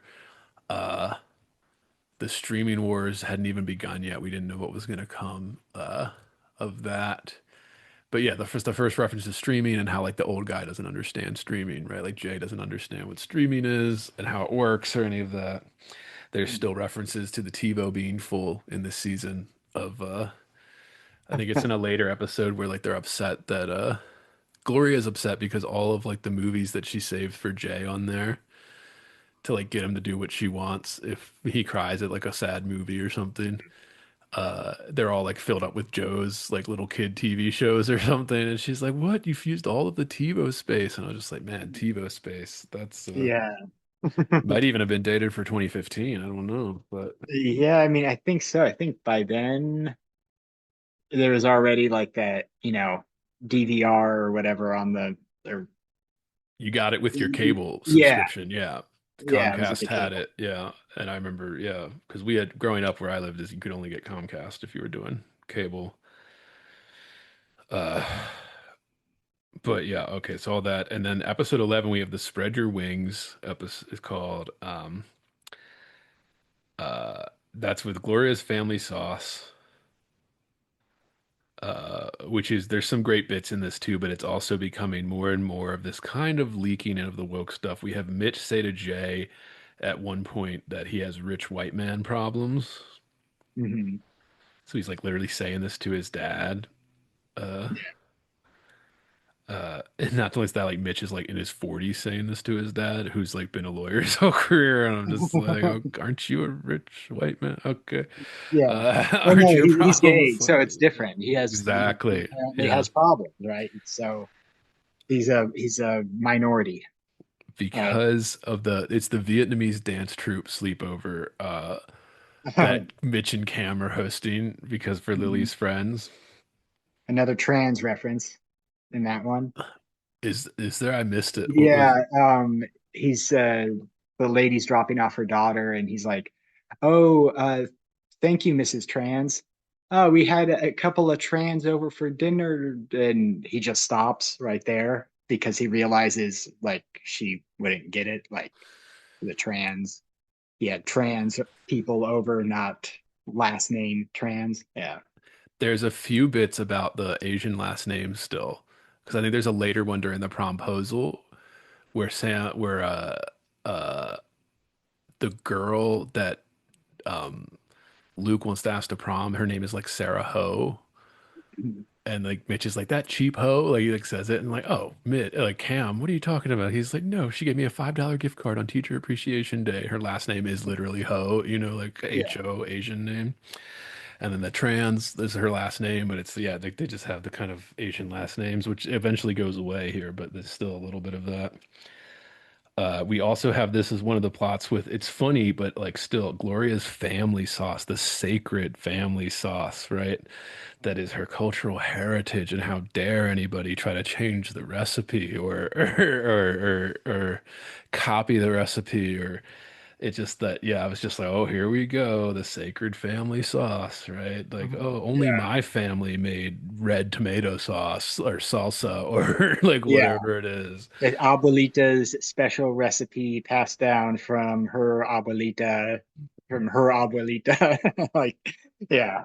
And there's also, I mean, there's this mistake that people make because in America, our first introduction to Latin American cuisine was Mexican cuisine, and then, Tex-Mex, where it got kind of Americanized.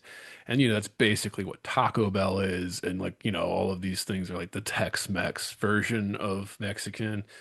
And that's like spicy, food, salsa, and all that kind of stuff. Like, that's where we get a lot of that stuff. Literally the Spanish word for sauce is salsa. Like that's like literally the word for sauce.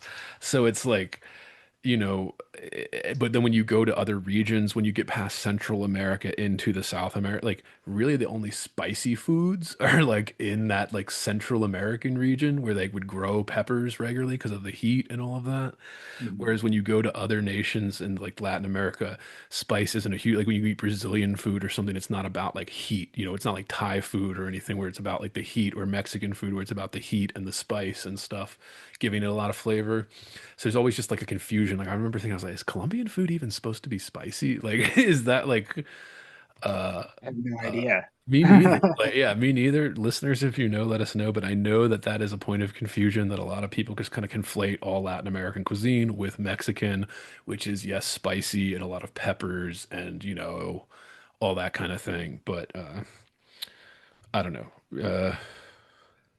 Just something I picked up on. And then, but this is the start of that, the sacred family sauce, the sacred family cuisine, the sacred ritual of sitting down to dinner with a large family or something at a at a holiday. That's my cultural tradition. Yeah, it's Yeah. everybody's cultural tradition. Yeah. Our culture, we really value food in our culture. It's like every culture really values food. yeah, And so, yeah. yeah. Like the German beer halls, yeah, they really value that too. Like the sausage competitions they hold every year. Okay, and Yeah. yeah, and I'm like, oh, it's that always pissed me off too. Yeah. Yeah. Even now, dude, when I'm at Thai restaurants and stuff here in the city in the year 2026, if it's like a very Asian place, which is like, okay, meaning all of the workers there are, know the family or are from that region or something, right? Like literally, it's a small business run and it has great food.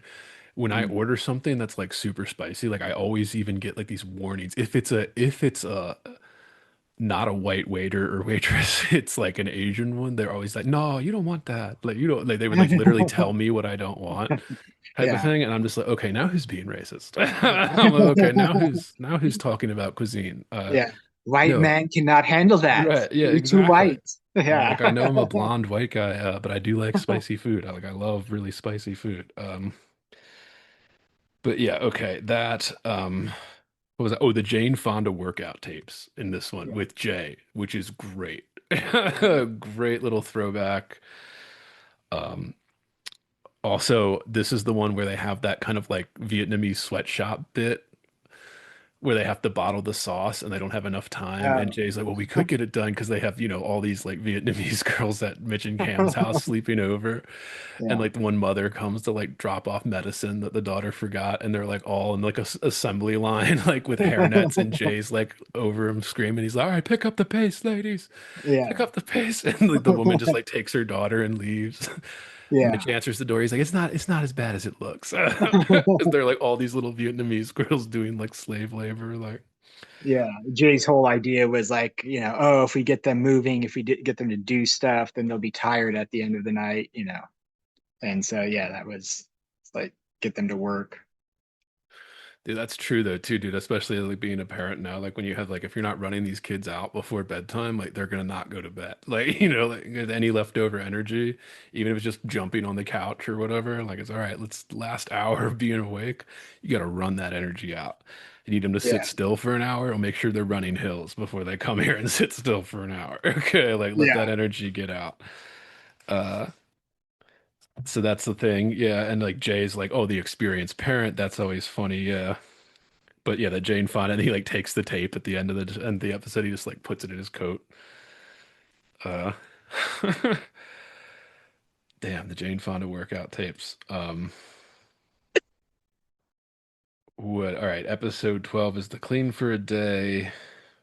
I didn't have much on this except for it's Phil's first redemption in this season Mhm. when he reveals that he's kept a storage unit for years and like held on to all the junk that Clara was trying to get rid of. Ah, yeah.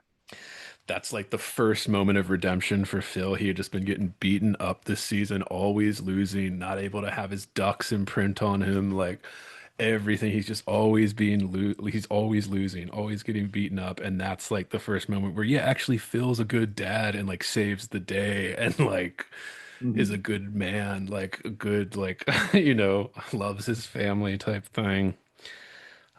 That's funny. Um, Yeah, I don't. There were a few where I wrote down the episode title preparing as the episode was starting, and I just have like zero notes. Yeah, I I didn't really have much for that episode. Same, dude. That's literally the only note I had. It's like I had like all these notes for like a previous episode, but then Yeah. this one came on, and I was like, oh, it's Phil's first redemption at the end. Well, Claire doing Mrs. Clutterworth. I guess I Yeah, wrote that that was down. funny. Her Yeah, weird yeah, character. that was Yeah. funny. Yeah. But yeah, that's it. Yeah. And then episode 13 is Thunk in the Trunk And with Gloria's cutout, which is a great classic sitcom gag. mhm. uh with Jay and Manny trying to get that cut out. Like the sexy cutout of Gloria with her sauce. Yeah, Uh but this yeah. is And also no, please. that is that the one where they run into the maybe that's a different one. The other lady who's selling her sauce. Yeah, Auntie That's still her. Alice, Yeah, Auntie Alice. who Yeah, comes up a few times hmm this season because she's like the rival of like a local sauce maker yeah, that sells them in the grocery store, a sauce startup. And this is also the episode where Claire becomes CEO officially, and she has a whole little confessional bit about how she is now a white male and is like basking in how great it is. yeah. But then also the joke is that she's miserable, right? By the end of the episode, she's like stressed and it's too much. She doesn't know what she's doing, and it's like difficult to be in charge, blah, blah. So it's still kind of written as a joke, but again, it's there now, right? That's like if you're a white male, you're automatically a powerful CEO, right? Like Eric and I know all about that, listeners, being powerful CEOs and Yeah. having our own businesses and making a lot of money just because of that. Um, but yeah, and This is again, it's also small, but yeah, please. yeah. And no, this is also the where Cam and Mitch rent out their house to some suspicious Oh yeah. tenants, and they don't know what's going on with them, and eventually they uh I think yeah, Mitch goes upstairs to investigate, and he finds that they're like they collect like miniature figurines or something, Yeah, like some sort of like weird little toy, and they're ceramic dolls or yeah, and they're in town for a toy convention, and they have them all like laid out on the table when Mitch gets up to the apartment, and like eventually he accidentally knocks one table over, and then like all the other ones fall, and yeah, and they all break. It was a good that was a good physical comedy bit that they did. also very internet, right? Like Hmm. also very like these niche hobbies, Comic-Con, these weird like Yeah. things for dorks that people were always embarrassed about, curio cabinets full of like porcelain dolls or weird things that, like my parents, my mother collects teapots Hmm. and like puts them on display and like various ones, when we travel somewhere, blah blah blah. Hmm. There's always been something like that, but like with the internet, it was becoming like a huge, you could, just like everything else. Now all of a sudden there's like you could find a community of like people that are also obsessed with these figurines and like just become have it take over your whole life. Like Yeah, uh and I mean, especially it was like definitely nerd culture was like it was normal for grown people to still collect comic books and action figures and stuff, whereas that really wasn't. I mean, people did, but it wasn't considered it was like small, normal. yeah. Yeah. It's same thing with baseball card collecting or anything like that. Like people did it and since the boomer era and even before then, right? But it was always a niche thing. Not everybody did it, like not everybody collected baseball cards for their entire life. Maybe when they're a couple years when they were kids, but like, Yeah, some you people grow out carried of it off into adulthood. If you went to a card show or something like that, even 10, 20 years ago, it would be small. It would be a couple old people with tables set up, like it would not be a huge convention center thing that it is now with these kind of weird, niche communities everywhere. Uh, a product of the internet, but still they use it great in the show and it's a great bit. And the people they show the people that are into it as like total weirdos, very it. creepy and Yeah. freaks like that are like antisocial and all of that stuff. But that is great too when he breaks all of them because the cam is like trying to distract them and they're like he's like having them over for wine. And then you Yeah. hear that huge crash upstairs in that unit and Cam's just like sipping the wine, like twirling it, like looking at these, oh, like yeah, that's great. Uh but yeah, Gloria's cutout gag is great. With Manny and Jay trying to get rid of it. Yeah, And don't they put it in a shredder or something? yeah, there's Yeah. also a great Jay montage where they show him like trying to get rid of it before he even involves Manny in it, and he's like trying to do all the and it's like not working. So like they're all like struggling to get rid of this cardboard cutout. Uh, all right, The Storm, episode 14. This one I really loved the power outage premise. Hmm. Classic sitcom kind of thing with the power out. And this is the episode where Claire seeing Manny naked, where I was first kind of like, it felt like, again, like there could have been so much more into this kind of the power being out um, gag. The best part of it really was the Jay trying to go to the pub. Yeah. Uh, but yeah, I don't know, just that Claire seeing Manny naked bit, it just seems so off to me. Like they were acting like kind of like college roommates or something instead of like family that like a kind of Yeah. Like you just laugh it off, it right. wouldn't Or be a just big oh I'm deal. so sorry, oh I'm so sorry. Yeah. And then you just never mention it again because why nobody's Yeah. even thinking about it ever again. I mean, who cares, right? Yeah. But then they Like it may make it be this awkward for the whole rest of the day. thing. Yeah. Mhm. Like I said, I could see Manny being humiliated by it, like the teen, the Mhm. preteen could, like the 14, 15-year-old being humiliated. But like the adult being like embarrassed or whatever, like Claire, like not knowing what to say, not knowing how to deal with it. I don't know. It just felt a little like, I don't know, who's writing this? Who's writing this right now? Yeah, especially with Claire, who's supposed to be, a boss. She's empowered. Like And like she the wouldn't mean mom who always says no or mhm. punishing people and stuff. Like, She wouldn't care that much about his feelings. Like she'd be like, shrug it off, move on, stop it with your, embarrassment about this. Um, that I do like the Jay line storyline where he is trying to go to the pub and he just can't get there. But at the very end, again, this is one of those, it's a sweet moment, but it's not a funny moment. There's no laughter right, where he's talking to Phil about how he needed to go to the pub because a buddy of his died and they had to pact that no matter where they are, they're going to find the nearest Irish pub, meet up.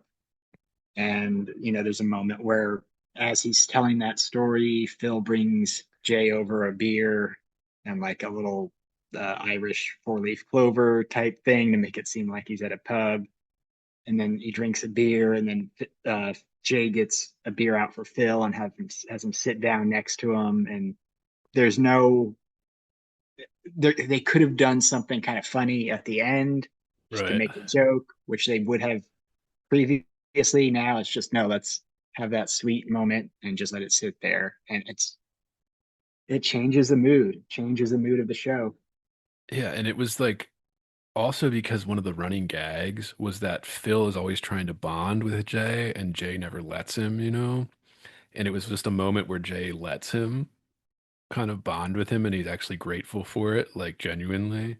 So I was like, okay, like the bonding moment, like I get that's nice. It was kind of I wrote even like a glimmer of the show's previous kind of glory, where you would have these crazy antics, but then there would be this kind of family bonding moment at the end. But yeah, Mm-hmm. you I kept waiting for something to happen, like Phil to say something to ruin the moment or whatever, you know, because he's just kind of not saying anything for that whole time that Jay's talking and he's like doing those things to like. But yeah, that. Uh, we also have the Phil not being a real man plot line is back. Like he can't pump the pool, he can't do these types of things, the release valve and stuff. He's like again this insecurity of Phil all of a sudden like coming up that was like never there before. You know, the Mm-hmm. gag was like the vasectomy not a real man thing was Phil was oblivious to that, you know, like kind Yeah. of but now the entire episode he's like paranoid about not being a real man and like not being masculine and stuff. It was just, I just when I was just like, yeah, I can tell that they may have hired like a few more women than usual in the writers' room this season. I don't know. Yeah. Uh, oh, that's right. He doesn't feel like he's a man because he dressed as a clown and then saw himself in the mirror and scared himself or whatever. Like that's what it is because he was dressing as Fizbo the clown.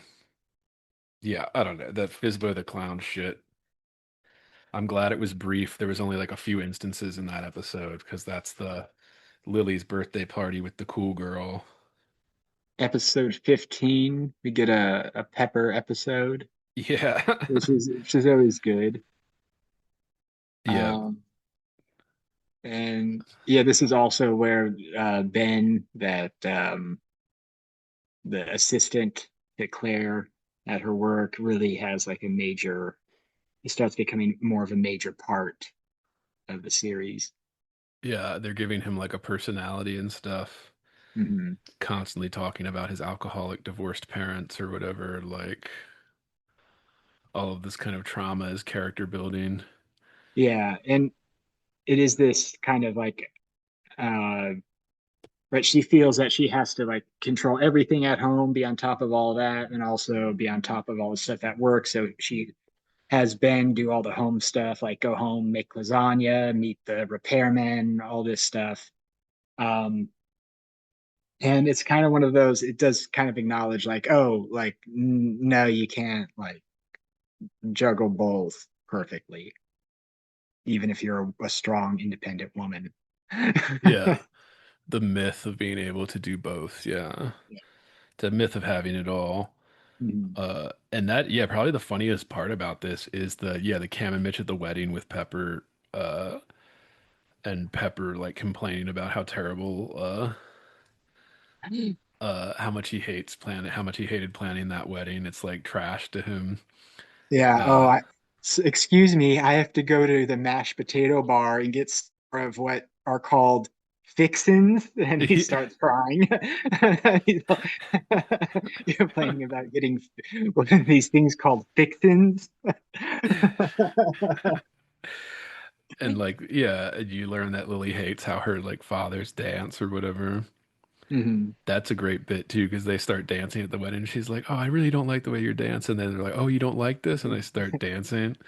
And then Lily goes to that like Asian family that's just like sitting at the wedding at like a table, and she's like, "If anybody asks, I'm with you." Like, and they're like the family like looks at her confused. Like it's just, yeah, that's great.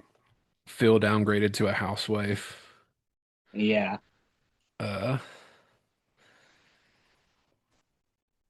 Crazy. Yeah. I mean, all that kind of stuff is happening. I don't know how she does it. Yeah.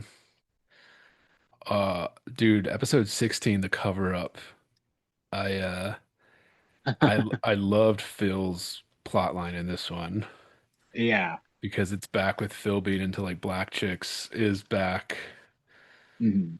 Uh and he's And it's like like fully acknowledged now. yeah, yeah, Like, yeah. yeah. It's not just something he says and you notice like, oh, he's always like really drawn to black women. Now it's like he's actually acknowledging it. He's like, yes, I have a thing for black women. Yeah.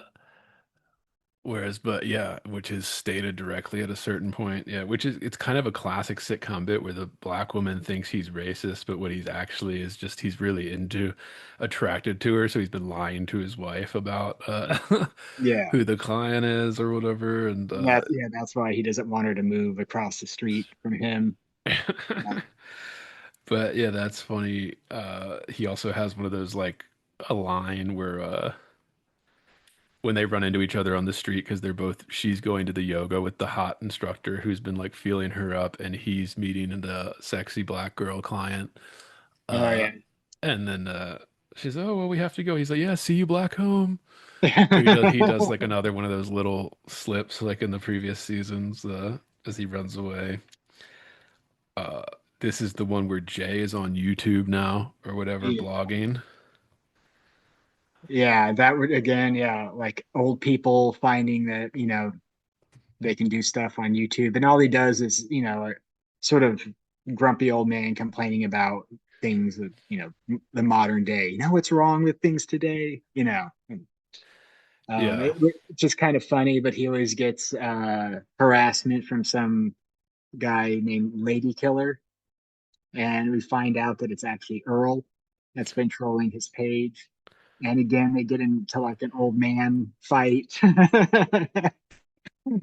And Jay confronts him, and uh, yeah, I mean, I think that was really good. It's always funny when they bring Earl in. I hope they keep doing more of that um, later on because we only really get 2 episodes with him this season. And that's And when I think Jay decides he should go back to work, or maybe not. yeah, it happens around there. I don't know if it's that episode specifically, but it's around this time where he's like, I want to go back. But this is also where Manny starts taking the role of like explaining the internet and culture to different characters, usually Jay, Mhm. but like he's being reduced to this kind of thing where he's like, it's called a troll, Jay, or you have to double click, Jay, or, like explaining like basic things to him. Yeah, And I'm just like, yeah, always, again, a misuse of Manny, but yeah, the that's double just, click thing was funny. Jay yeah, keeps trying to double click. yeah, especially on a tablet. Yeah. Uh, we have the Express Yourself episode, which is the Pam is back episode, and I didn't have anything written on that. Um, Episode 17, I think, yeah. is. Yeah, Pam comes back. Oh, well, Phil and Claire try to stay up late all night to go to Oh, Paris. right. Yeah. And it does end with them, like exiting their front door, ready to, leave, go to the airport to leave for Paris. But we never actually get them in Paris, which is kind of a disappointment. So why are you going to put that in there? Especially a show where it's like if they've ever are going to a place, we're going to see them at that Right. place. Um, but yeah, it just ends, and then yeah, the next episode, nothing about Paris. It just continues like normal. So again, just kind of some weak writing. Um, Even the way that's introduced in the beginning, I noticed how kind of weak it was in the dialogue where he just said, talking about the app that gives you like travel deals or something. He's like, we do first class tickets to Paris, blah, blah, blah, like 3 nights or something. And then he says, for practically nothing. Like that's like what he says it costs. And I'm just like, all right, what do first class tickets to Paris cost, even at a discount? So you're talking that, so I mean, if it's practically nothing, we're talking about an international flight to Europe. We're talking what you're talking 5 grand for a nice like that's Yeah. I guess a deal for whatever you're doing that. But I mean, like that's usually like a ten to $15,000 thing. You're doing first class airfare. Yeah. That's half the money right there, plus the hotel at a 5-star hotel or whatever. I don't know. It was just a cheap little thing, and I get it. They were just putting it in there to move the plot along, but I just thought I was like, yeah, that's just a little weak in terms of writing, like how you're gonna get this to move along. Uh, and then of course Pam is back, and I was just yeah, of course Pam is an unfunny and awful, and I Yeah, just really hate when she annoying. comes back. Yeah.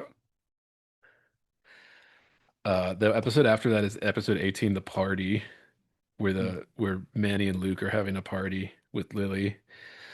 But I also the first thing I noticed was like Phil and Mitch waiting in line for a sci-fi movie in 2015. Yeah. I was like, I can't even remember. Like, did that even happen? I guess it would happen for things like Star Wars or something. Yeah, Star Wars or like a Star Trek. Maybe it was supposed to be like an Avatar type thing. Something like that. Because But yeah, Phil with that thing on his head is pretty great. I was laughing every time I saw him with like that little like demon thing on his head or whatever. It was just so funny. yeah. But also it's this kind of, people, men, grown men that have normal, like high-paying jobs, Right. still dress up as dorks and go to the movie theater. And I love the line that he says when they're in line waiting for the movie. He's like, "Oh, Claire's right. No girls." Yeah. And weed is back as a plot line. Yeah. Yeah, they take weed gummies, again, edibles being like the method of choice usually for middle-aged people, and they apparently had never tried weed before Growing and up in doing the whole SoCal, yeah, yeah, they'd never tried it. Yeah. ever. And I don't know, it is kind of funny because they're beginners, so they're timing it like 45 minutes. We have 45 minutes till Yeah. it kicks in, and then they get called to come back home because Claire and Gloria think that the boys are throwing a party, which they are. Yeah, that's Uh, funny too. Yeah. but When they're all yeah. hiding in that room. That is Mhm. funny. Because that's always my biggest pet peeve whenever weed comes into a fictional thing. Not so much anymore, I guess, because everybody's tried it at this point, almost everybody, but like at some point in your life, but like just the way it would always be depicted as like totally incapacitating retards or something. Like I just like, all right, the people writing this have never done this, if that's what Yeah. they think happens. So I thought they did a good job in this about making them not totally like retarded, just like slower and like kind of like unaware and unsure and a little paranoid or whatever. I thought the way they depicted like Phil and Mitch doing that was I was like, all right, at least they depicted it like accurately. Yeah, But and they gave also, some big, long, awkward speech at the end, yeah, and how it was revealed, and Jay makes his point, and he's like, "Oh, and also, am I the only one who doesn't see that these guys are high as kites?" Like, because it was like pretty, like kind of obvious that they were acting differently, but not too much, but enough. also it's just weird how they got the gummies. Like they're waiting in line, and like some guy that Phil sold a house to a few years ago just hands them these like weed laced gummies. Like, it's just kind of insane. And then they take them. Again, I've never worked in real estate or anything like that, so I know you're supposed to keep, some type of, relationship with your clients or whatever, because then if they ever need to buy a house again, they'll go to you or something. But at the same time, it's like, I mean, how close are you? Are you just taking drugs from them in a movie theater line with your brother-in-law? Like, uh, but whatever, Also, you can forgive it of that. Yeah. when they try calling Luke's phone and they hear his voicemail uh, message.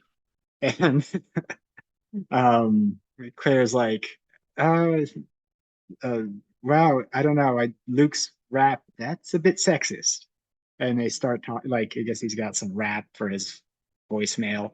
Oh yeah. And she talks about how sexist it is. But when Phil hears it, he's like, oh, Luke's rap, it's hilarious.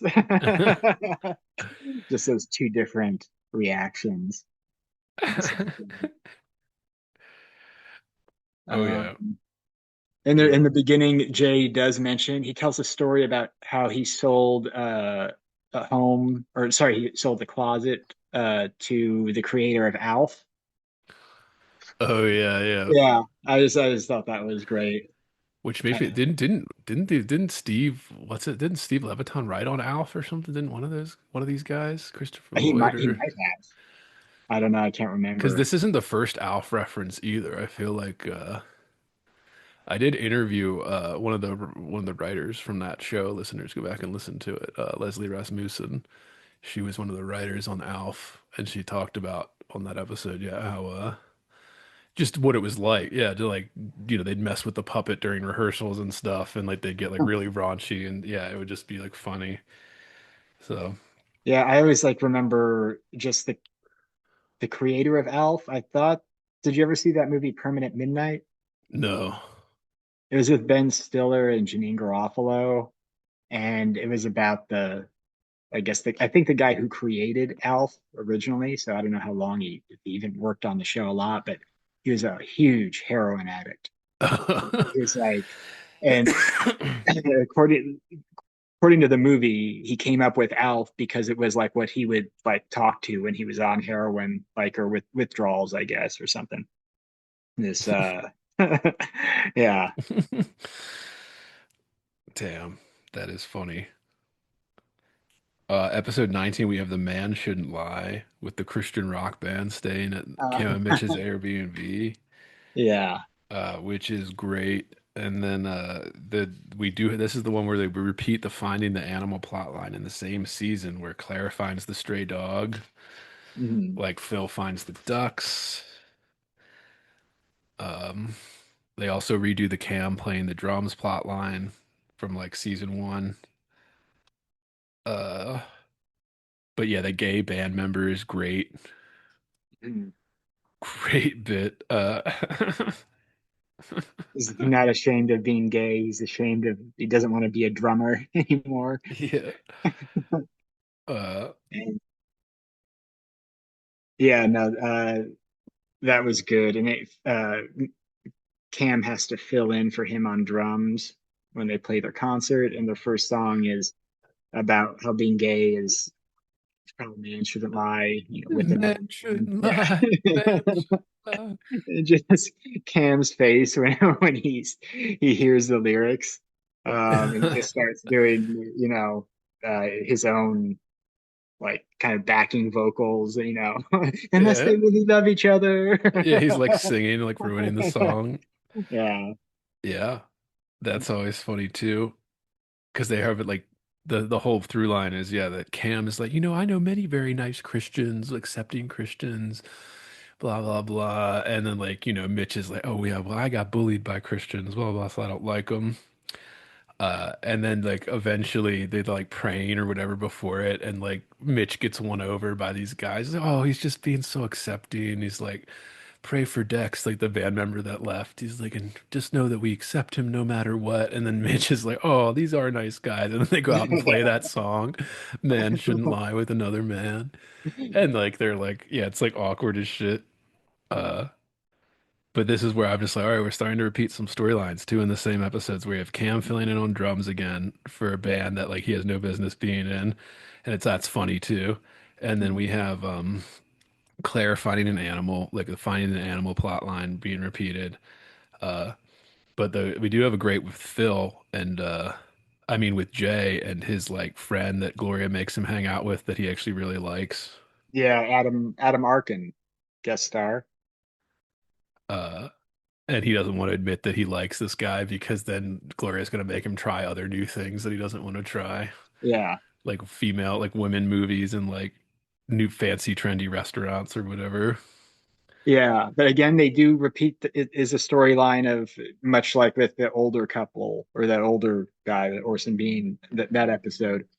I mean, it's Gloria wanting Jay to make new friends, right? Have more friends, Right. meet new people. So it does seem a little lazy sometimes, and they just okay, we'll just have him do that. They're meeting another couple, but at least he does like this one, and he ends up being invited to go on a yacht with members of the LA Kings, and Wayne Gretzky's going to be there, but he's going to have to tell Gloria about it. Yeah. Yeah, and I do love at the end of it, they make that thing where she like Gloria makes him go to an Ethiopian restaurant and then they go see some like chick movie. Mhm. And like Jay was like talking about it and like they cut to Gloria at the end. She's like, it was terrible, but I couldn't let him know that. Like she's like eating the Ethiopian food. And Jay's like, it's not too bad. Like, and she's like, and just like doing it, just like, oh, it's so nasty. Which is funny because that's become like a thing now, right? That was a thing during the last election cycle and all of this, like, oh, Ethiopian food, oh, it's so tasty. This Mhm. mashed up mush, like on a tortilla. It's so unique and flavorful. But I mean, dude, if anybody's gone to, there's plenty. If you live in a major city, there are plenty of Ethiopian restaurants. They're never Mhm. that busy. Okay, there was an Afghanistan, like an Afghan restaurant in where I grew up, like near where, like, and I've been there many times. They have great food. It's really good. I would still like Ethiopian food sucks. Okay, the Afghan food is better. If you're hearing this, it's because you are listening to the free public feed of Heavy Board. To get complete, uncensored, uninterrupted, full access to this podcast, become a subscriber at patreon.com/heavyboard. That's right, Heavy Board is made possible by subscribers like you. For less than 1 cup of coffee per month, you will receive private access to uncensored, full-length episodes, jerk shop, heavy bonus content, subscribers only AMA episodes, bonus extended interviews, and more. Come join the conversation today at patreon.com/heavyboard. That Ethiopian food, all right? Like, Every day on Twitter, I see someone posting something about I always see a picture of Ethiopian food, and just like the little pieces of vomit that it looks like. I don't know, yeah, the way it's scattered around the presented table. is awful. Yeah, where it's just like piles of shit like on this one tortilla that you have to share with the whole, like, it's just awful. The way it's presented is just awful. That's bad too. But yeah, that's always funny too. Because again, you can still make a joke like that. It's funny and it's Gloria making it, you know? Mhm. Whereas like there's so many gags before this about how Colombian food kind of sucks. And I think there's even one of Jay trying to feed it to the dog because he's always Gloria thinks he likes it, but he just feeds it to the dog because it's like Yeah. terrible. Like yeah, raised cow feed or whatever, chicken feed or something like. Uh, but yeah, that was great. The gay band member was hilarious. The Ethiopian food, Jay. uh, and then we have an internet episode 20 with the promposal. The Yeah. promposal phenomenon. Hmm. The reason and I don't even have many notes on this because there's a few bits, but they're not great. But it's just like the promposal phenomenon was purely a social media driven phenomenon. Didn't exist when you and I were going to prom. It only started existing during the social media takeover of, yeah, let's say 2014-ish era to now, Yeah.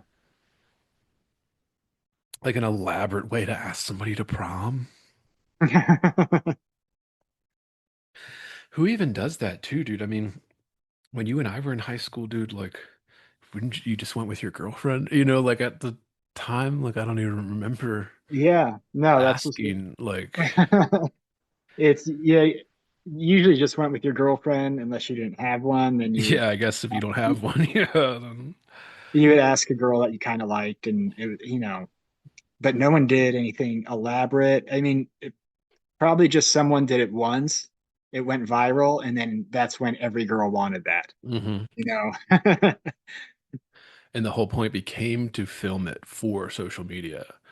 Even when this was around the time when I proposed to my wife too, and we like it was the same thing for just like any type of proposal. So asking somebody to prom, asking somebody to marry, like, it just became this like social media Instagram thing where you would need your friends to film it and you have to do it in this scenic, this perfect scenic thing, blah, blah, blah, on the beach. And it's just like, yeah, I didn't do any of that. And like, I didn't want any of that. Like, I don't know. It just, yeah, you would think of just filming proposals, I guess back when we couldn't film those types of things beforehand. And now that we could, it just became, I don't know. Mm. Normally you'd see it in a restaurant or something, and if you saw it in a restaurant, usually everybody would clap if they saw it. That was about as much of a public thing you would get out of a Yeah. proposal of some sort. Yeah. Uh, that's about as much as I remember before it became, but yeah, I was just okay. And honestly, they kind of misuse Cam too, where Cam is great because he wants to help everybody, but then they have like this weird backstory of him like doing his own promposal like 20 years before or something before it was even a thing. And he Yeah. even references that it wasn't really a thing when he's telling the story. Uh, but yeah. Yeah, I I did like one thing I wrote down was Phil getting upset because he had that song called Snappy that was Oh just to the yeah. same tune, and he's claiming that oh God, what's the guy's name? Pharrell stole it for Happy. And again, this is that time where like that song was everywhere, and it was everywhere for a good 2.5 years. Oh yeah. After that, I mean, you just heard Happy on like grocery stores, like I uh, mean, dude, commercial, like everywhere. Weird Al parodied it, like did a Yeah. parody, and then that was huge. Like when he did a parody, like so the song was famous if that's happening. Yeah, that is funny with kind of the early YouTube, yeah, still with some of this, but we have the Crazy Train episode 21. Yeah. So, and this is kind of, I guess it's a travel episode a little bit because I think that that train, um, I don't know if it's a real California line or if it's in Portland because I know that the writers they got the idea for that because they took a train trip in somewhere around Portland, I think from LA to Portland. And that's how they came up with the idea of using that like horseshoe turn as part of Yeah. the plot line. Um, but yeah, it was okay. Yeah, so they go back for to attend Dee Dee's wedding, Jay's ex-wife, and he's excited about it because he finally doesn't have to pay her any is it alimony? Yeah. Yeah, he's still Once you're paying for that. divorced, if you ever get remarried, then you're no longer on the hook for alimony from your ex. Yeah. Uh, and I guess if Jay was wealthy when they got divorced, he'd been giving her a lot of money every month or whatever. Mhm. Um, and they kind of do a Titanic parody with Alex meeting Yeah, the that's funny. Yeah. superstar. Yeah. Yeah, that was good.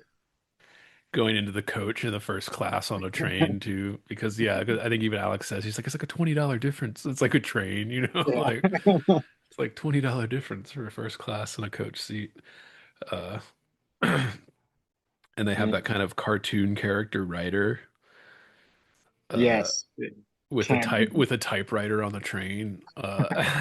He's literally using a typewriter in Yeah. 2015 on a train, on a shaky train to Yeah, Cam and Phil bond over their love of the writer. And so, yeah, the writer asks them to look at his new novel and they read it and they love it and they come back to him and be like, it's great, except I think they question some part of it. And the guy's like, oh, great, the novel doesn't work now. So they spend like the rest of the show trying to figure out how the novel will make sense. Yeah, there was like that plot, the plot line, because it's supposed to be like some hero spy mystery novel, and the plot is the conductor is like kills somebody, and in the book he like climbs over the top of the train cars, like in the old school kind of Indiana Jones, Mhm. style. But then they bring up, they're like, oh, how does he avoid the cameras? And they're like, he's like, what cameras? And it's like, Oh oh yeah. yeah, well, I mean, nowadays they have cameras to prevent like homeless people from doing that and stuff, like, because it is a kind of a safety hazard, yeah, especially if you're going through the mountain passes to be on top of a train going 60 miles an hour minimum, like, uh, yeah, so there's that, and then they have to like do this elaborate thing to help him get the plot because the guy's like, oh, well, the book's ruined, I'm gonna throw it out. Yeah, that was the most interesting part. Funny too with Cam and Mitch. The Luke trying to hit on that woman. Yeah. Yeah, he And it's just becoming could have cut embarrassing at that. this Yeah, point. Yeah. could have cut it So, out of the episode and it wouldn't have mattered at all. Yeah, yeah, just showing how he's dumb, like, oh, I talking about where the Rio Grande flows into Lake Superior or something. It just shows yeah. he knows nothing about geography, and she turns out to be a geography teacher. Um, Hottest geography teacher ever yeah, too. I know. I was like, Yeah, yeah, that doesn't exist. Yeah. yeah, But yeah, still some gags, and yeah, really the best plot line are yeah, Jay trying to convince the Dee Dee's new husband's children or whatever that like Dee Dee isn't insane because they overhear him talking on the train or something. And then yeah, Alex doing her like Titanic going to the third class and they're like playing like fiddle music and like dancing in the halls like it's Titanic. Like yeah, I did. Yeah, no, yeah, I like the Titanic parody, and yeah, the Mr. where they're like, oh, these people know how to live down here. Person. So, I don't know. Was there like a health issue going on with Shelley Long because she wasn't, she skipped a couple uh seasons, Yeah. and because they usually try, had one. I think the first two seasons it was like um one episode each season with her, and then she was just gone. So I don't know what was going on with her personally, but at least had her through Zoom. Yeah, she did a couple of the Zoom, basically like 10 seconds of her on Zoom talking. Uh Which was whatever. Yeah, I remember when they first started not having it was like 2 seasons ago or something we talk about where you said there was like a vague thing in an interview where Steve Levitan said something about how he like wasn't giving a lot of details, but just that how she didn't want to come back or something like to do it anymore. And Yeah. so they just kind of wrote her out. And I guess she came back to do like a 30-minute little Zoom recording or Yeah, it may not whatever. have been like a health issue. Maybe if she didn't like working with them, maybe they're like, just record this for us so you won't have to Yeah. come in and deal with us, but we need you somewhere in this episode. We can't do this episode, without you. Yeah, and I think after this, I can't remember precisely, but I think after this, they totally write her off the show. Yeah. Like, uh, because we don't see the wedding, we don't see anything like that, which could have been a funny finale going to that wedding and then like having some, disastrous thing happen or whatever. I Could have been mean, funny. Yeah. they may have planned that and she still turned it down, but Right. yeah, no. I mean, once she's married, this seems like the perfect way to just ditch Dee Right. Dee, any of those storylines. Um, yeah, I don't remember if they ever bring her back. Just like at the end, the final season, sometimes they'll like dig up past storylines because like you're really running out Yeah. by season 11 probably. So I saw that final season, they only did 18 episodes because I was shocked when we got to the only oh, 22 here. I checked and I was like, all right, we have all these seasons on Hulu. I was going through, I was like, all right, 24, 24, and then we get to season seven, it's 22, and then at season 11, it's only 18. Uh, so they I chop it mean, even more. it was probably worth it also because reality shows were just becoming cheaper, easier to produce, and so. like if you're gonna you can put on a reality show that goes all summer, and if you just kind of start it a little earlier, maybe you can get two in. Or they were Right. trying like game shows at that And it was time the, too. and like we talked about in the very first, starting this project, very first episode, you know, streaming is here now. It was like this show started before streaming, and now streaming is here. So I'm sure the viewership's going down just because everything's changing about how people consume. Doesn't even say anything about the quality of the show, just people just aren't watching shows as they air anymore. Yeah, So they were probably just cutting the budget or whatever because they were getting more from people, yeah, watching a reality TV show or streaming something than they were for people watching a show as it aired, even yeah, show that was as big as Modern Family. That's another great thing about it is it really kind of captures the last gasp of like hit television and then like what it becomes towards the end of this show's run, like nobody cares. You heard more about the wedding finale in like season 4 or 5 than you did the actual finale of the entire series, which is I think aired in like 2020 or something. So, you know, yeah. it just, yeah, that was just happening. Before we move on to the finale, though, an interesting fact about this episode. So the Oh yeah. person who plays Dee Dee's person she's going to marry, who plays like their children, I guess. The guy is from Mr. Show, uh, Jay Johnston, who was at January 6th. And Really? I was, yeah, blacklisted pretty much from the industry. Doesn't get any work because he's always like good at playing like bit characters, like in this and like other sitcoms. But yeah, he was at January 6th. Damn, dude. Damn. And that gets you, wow. I didn't even realize. Yeah, because I saw it. I'm like, is that Jay Johnston? Yeah. Damn. A couple of years later, he won't be seen again in Hollywood. Damn. And that's when okay, we got to double click. And I didn't even, I was watching the double click episode 22. I didn't even realize it was the finale because I was thinking there was going to be two more episodes. Yeah, Uh, when we got to the end, I'm like, oh, that's the second part's got right. to be the Yeah. finale, right? Like, but no. Exactly. Yeah, exactly. And yeah, the double click gag is good, but I was just like, damn, only 22 episodes. Wow. In the middle of the show, being the biggest show on television, we're cutting episodes like season Mhm. length. That's a huge thing. I mean, when has that ever happened in the history of television? Usually by the time they get to a final, like, Breaking Bad even was airing its final season around this time. Mhm. They were stretching that shit out. I mean, like Yeah. that went from like 10 or whatever episodes, 12 episodes to like 16 or something in the final season, and they made it two parts so that you had like they were stretching that thing out to get viewers to watch. So Oh it yeah, seems they've had. strange that they were doing the opposite on Modern Family. Oh yeah, they'd have that like with the Ozymandias episode or whatever, where it's just like takes place in, it's like a capsule episode, takes place in real time or something like that, just to really slow the pacing of the story down so they could, fit as many episodes as they can because it was such a huge show. Yeah, that's crazy. Yeah. Like I said, it almost never happens. But yeah, almost like I, I mean, I don't know. Were there anything in this episode that we missed before we? Uh, or the finale. Yeah. Um, uh, oh yeah, Claire struggling to fire that person at work. Um, Oh yeah. The Dance Revolution. yeah. Yeah, that's funny. Um, Yeah. oh, and okay, again, Phil with his like, obviously Luke is having sex.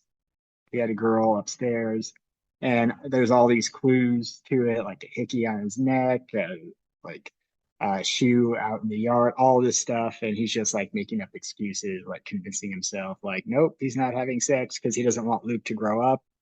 Yeah. Which just comes across as like that's not how it's like. Usually men aren't that sensitive about that. Yeah. It's more of a woman's thing, whereas like Claire just seems like I don't know if she's ever informed about it, but she certainly is oblivious to it. doesn't really care. And there is that gag where Alex, she comes back home for the summer and she's, said like, it's been on the board, it's written down, and everyone acts like she just surprised us by coming Yeah, home. That was good. that is good. And like literally it's everyone. Like, oh, what are you doing here? Like literally everyone that comes into the house. Uh, that's funny. And then Phil, like I think references it at one point because that's the one where he's telling Andy to take that big job in Utah. That's Yeah, like the big thing in the finale. Again, it starts with Haley and Andy and it ends with Haley and Andy again not being together. yeah, So they almost finally zero break up. progress throughout the whole Yeah, season here, and it kind of ends where it began, which again, I feel like that's beneath the writer's room of the first six seasons, you know? yeah. I mean, yeah, they just should. I don't know. I think they liked the character. Andy Devine's like, he was kind of a rising comedic star at the time, so Yeah. they wanted to use him. But really, they knew they were going to go back to Dylan. You He's been can't really brought do back. anything funny. Yeah. Yeah, you can't Yeah. do anything funny with Andy. Everyone likes him. He's too likable. And oh yeah, this is where Jay decides to finally return to work. Just to, had put a desk in the copy room, and he'll be out of everyone's way. But he just doesn't really.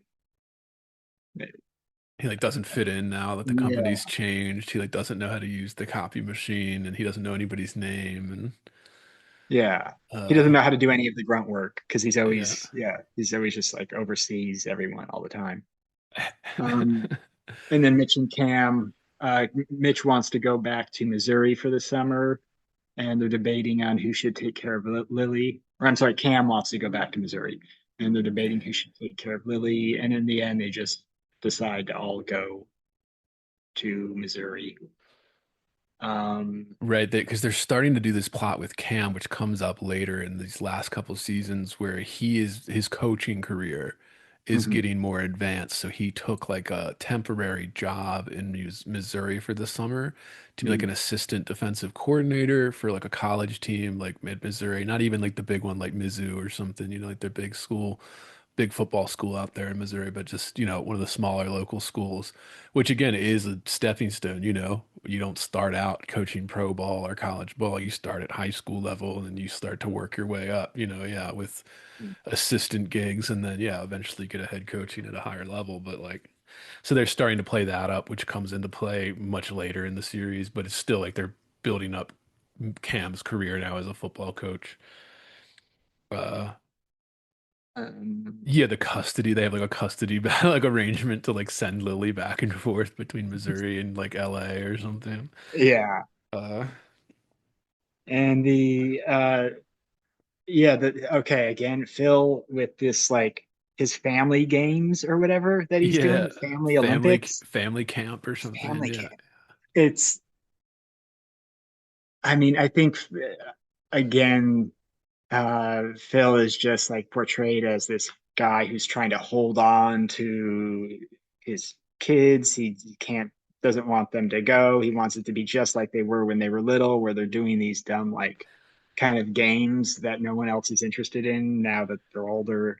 Right. And it's like little like, field day stuff at school, like potato sack races or like, Yeah. yeah, egg on a spoon race, like those. And then again, there's like, yeah, like elementary school field day, family day stuff you did, at school or whatever, or like a camp in the summer. Yeah. Shit, goofy shit that like, yeah, Phil would love. And the kids are all teenagers or in their 20s now. Like, Yeah. so they're not into it. Yeah. Like in the first two seasons, it would have been funny, but now it's like, dude, this is sad for him. This is really sad. Yeah. And they eventually, they surprise him by making, a family camp be something different, which is they got him, they're all gonna go to New York together, and that's Again, kind of where it ends with them being in New York. And we're like, oh, okay, so the next one is going to be the season finale, but no, the continuation, I guess, is the first season or the first episode of season 8. yeah. That is funny too, where the phone gets stolen. because they'll Hmm. get like a pretzel from a pretzel or hot dogs from the hot dog cart in NYC, like one of the many in NYC, and then like, let's get our picture. They're like, hey, he's like, ma'am, could you please? He like hands her the phone and she just leaves, like just takes the Yeah. phone and walks away. And they're like And posing for the picture and they all realize it, like it's funny. And then Alex is like, so we're down to three phones now. Like, yeah, and they should have left it there because the last bit that they had was like everyone, I guess Jay went to Juarez, Jay and Manny and Joe and Gloria went to Juarez for her sister's wedding. yeah, like a cousin or something. Yeah, she always has like a huge, It's yeah, yeah, someone's wedding. And yeah, Mitch and Cam are in Missouri, so that was a surprise to everyone. So they're kind of all calling each other's phones, telling them, "Hey, can you water my plants? Can you check on this?" When yeah, none of them are home. And the last one is uh, Claire calling Cam, asking them to check on their place, and no one's home. And the last line, it should always be funny, like the best you could possibly do. And the last line was Phil yelling out into the phone, "Come to New York! The pretzels are huge!" yeah. And it ends. And I'm like, that, like, what? So it fell really flat. It's like they couldn't find something better for him to say of all the great Phil lines. That's why I Like, was so shocked it was the finale when it said that yeah. it started to autoplay. It said season 8. I was like, wait a minute, they only had 22 episodes. I thought there was two more. And then like, whoa, I was like, that's the finale. All right. Like I said, it kind of speaks to the, and I mean, a lot of shows do this, like you can't keep it up forever. I understand. Like, I like that show Supernatural. Well, like is a strong word here. I've watched most of it. I did tap out after like season 16 or whatever. But dude, the Eric Kripke was the original guy that started that show and was the showrunner. He said he was only going to do 5 years, and he did it for 5 years. And you can see like they do a weird arc, but the arc kind of ends in season 5, like a huge arc from the very beginning all the way to season 5. So we're talking like 150, 200 episodes of the, again, 24 episode seasons for that type of show. And you can just feel that it basically ended in season 5. And then all of the seasons after that, they've just been like beating a dead horse. And it even becomes like a joke at certain points. Like the actors have lines and stuff about how the show's still going on with them, even though it should have ended like Mm. 5 seasons ago. I don't know. There's always a point in series where it's hard to keep it up forever. Writers' rooms change, actors change, the culture changes, whatever it is. It's just hard to keep that ball up in the air for a long period of time. About 5, 6 seasons is pretty much most, I don't care how good the writer is, that's where you're going to tap out, like that's because you just, how much more can you do with these type of things? So, okay, there's that thing. We don't want to beat them up too bad, but we've reached that point where we had the roller coaster going up, we hit the peak, and now it's kind of starting season 6 into season 7, it's starting to arch.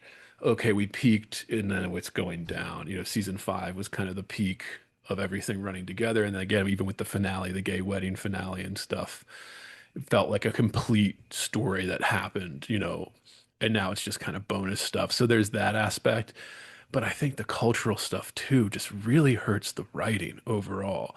And this has been again, regular listeners to the show know this has been my thing about woke the whole time. I really don't even care about the politics, although I think that I don't agree with many of the politics in it.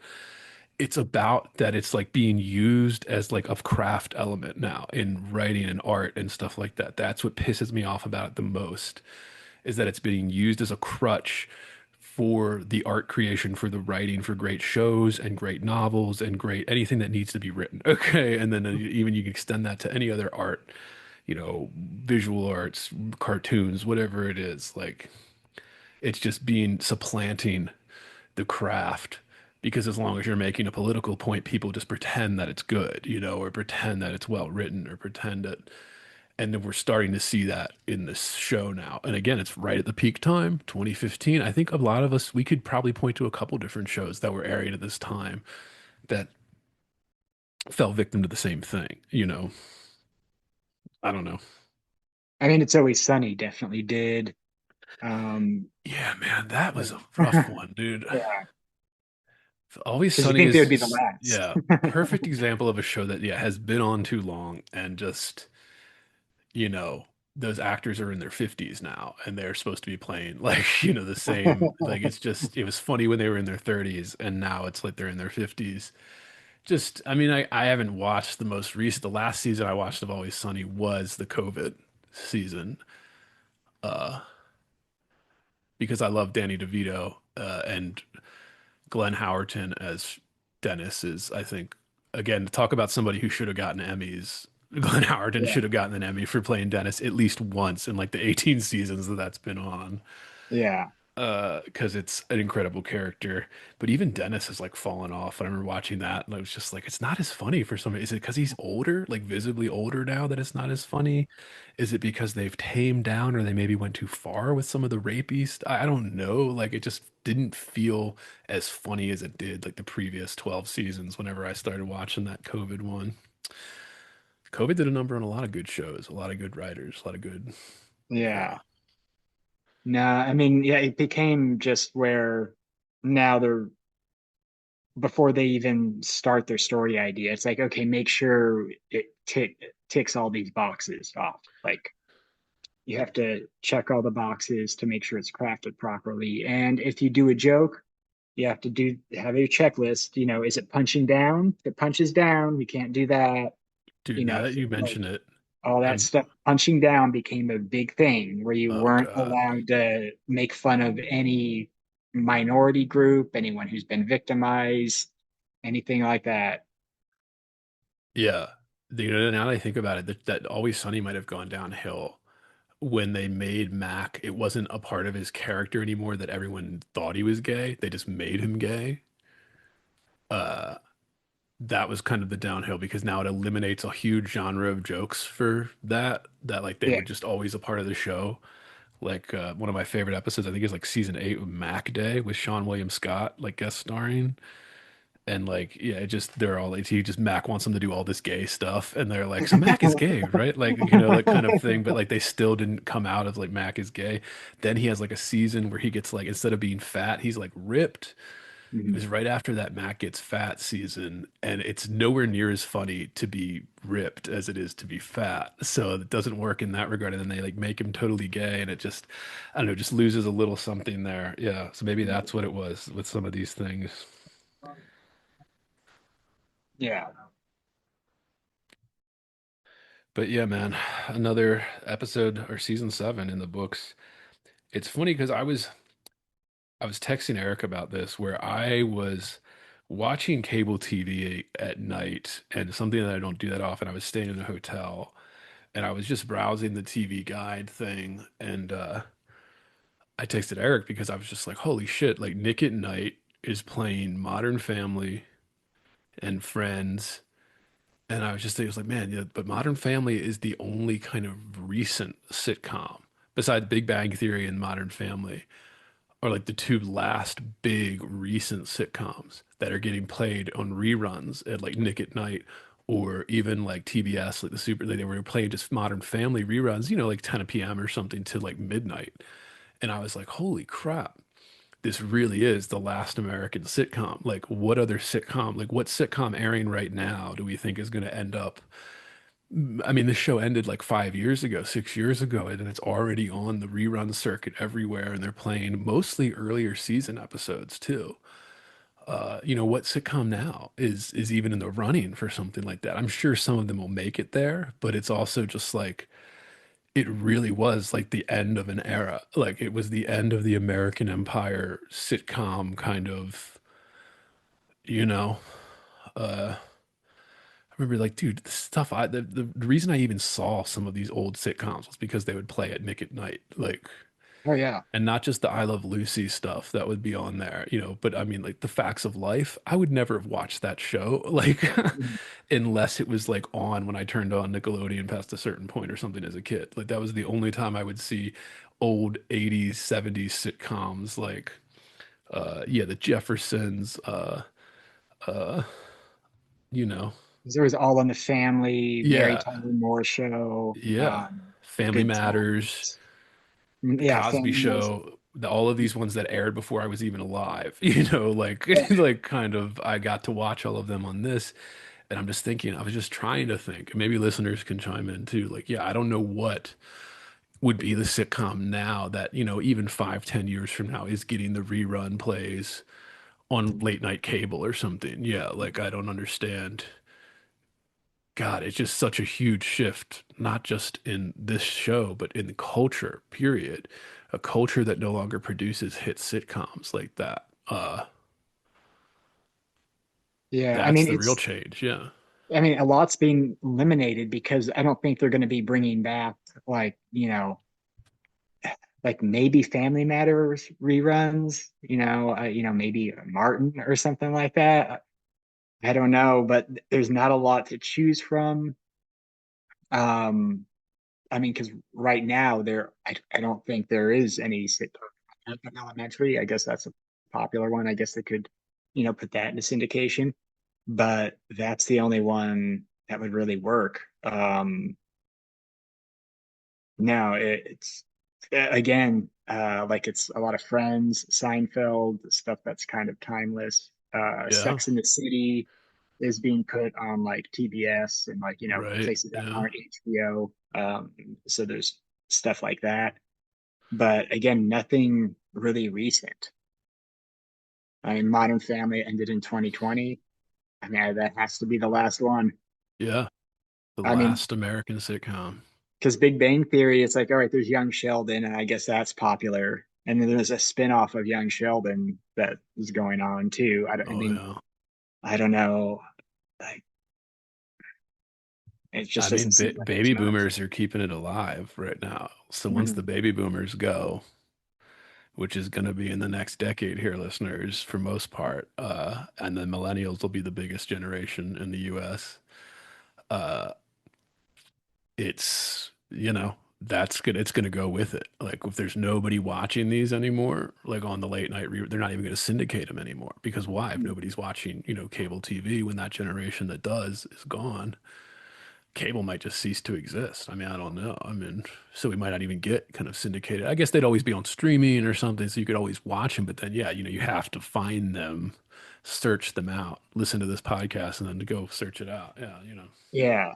I mean, if you noticed here, I think on the CW, because I've always just seen advertisements for it, like every night from 5:30 to 7:30 or something, it's an hour of Big Bang Theory followed by an hour of Two and a Half Men. It's been yeah, that way for like ever since I moved, so like at least 6 years. yeah. Sure, it was like that before, and they never changed out those shows. They used to change out shows like every couple of years, move the times around, but no, it's like always those shows at those times, and they probably don't know what else to put there. Yeah, I mean, do they even have anything else though? Yeah, Yeah, like more sitcoms that are even older than Modern Family. I mean, yeah, that's it. yeah. Like crazy. Dude, I also saw that Nickelodeon, one of their like channels just literally plays SpongeBob 24/7 now. Like, I mean, like talk about like studios and stuff just disappearing. I mean, Nickelodeon Studios used to have like three, four, five original things come out every year. And now they just have a channel that plays a 25-year-old show of 24/7. Yeah. That's new. And I get, okay, it's cable and everybody just kind of streams stuff now. So really nobody's watching it. But still, I'm just like, well, that's going to end and we're not going to have another sitcom like this ever again because of that. That's, I mean, that's part of the reason why I wanted to do this is because I feel like it is like, this is a place where we're capturing that like it's more than just the political stuff and the cultural stuff that's changing. It is changing. I mean, we know this already, entire business models, entire revenue streams. Like, it used to be you could have checks coming in as an actor the rest of your life or something like this, but that's not going to happen forever, now. Uh, like, what was it? Jaleel White, the guy that played Urkel? Like Yeah. it was always funny because he was like rich as hell, and everyone's like, "How's this guy so rich?" It's like, well, I mean, like, dude, one, he got paid a lot of money to be on TV, but also like that shit's been on like reruns for like 25 years, and he's getting Yeah. checks every time it airs. Like he doesn't have to work if he doesn't want to. Like it's like the Harry Potter stuff. Like I learned that like Daniel Radcliffe and like the three main ones from Harry Potter, they're all making like 15 million a year just off of like the royalties and stuff. Like every time they sell a t-shirt or a souvenir cup with their face on it at like Harry Potter World, they're getting a check, because it's their image, their likeness on a thing. So of course they get a small percentage. But I'm like, damn, that gives them like 15 million a year, like each. So of course they're not doing anything. Why would they even bother? You don't have to work if you don't want to. You did it already, Yeah. I mean, what are they doing? Like Daniel Radcliffe, is he doing like Broadway in England or something? Is he Yeah. doing theater in England? And Rupert Grint and all those he's been the guys? one that I think he's really tried to get away from Harry Potter, You but he can't. just can't. Yeah, you can't. You're always Harry Potter. Like I saw that Weird Al Yankovic movie where he plays Weird Al, Hmm. and every time he's on screen, it's just like, oh, it's Harry Potter. Like, yeah, it just you'll never escape it. Good thing you're getting paid from it. So Hmm. that's probably why they all don't want it to be redone on HBO in that series, because now they're going to change the faces and they're not going to get those checks anymore at like the Oh, that's Disney, true. at the Orlando studios or whatever, because they're going to switch out all the characters. It's like the new Star Wars where everyone just pretends that like everyone was really into the new Star Wars one. So they like switched out all the old characters at Disney World.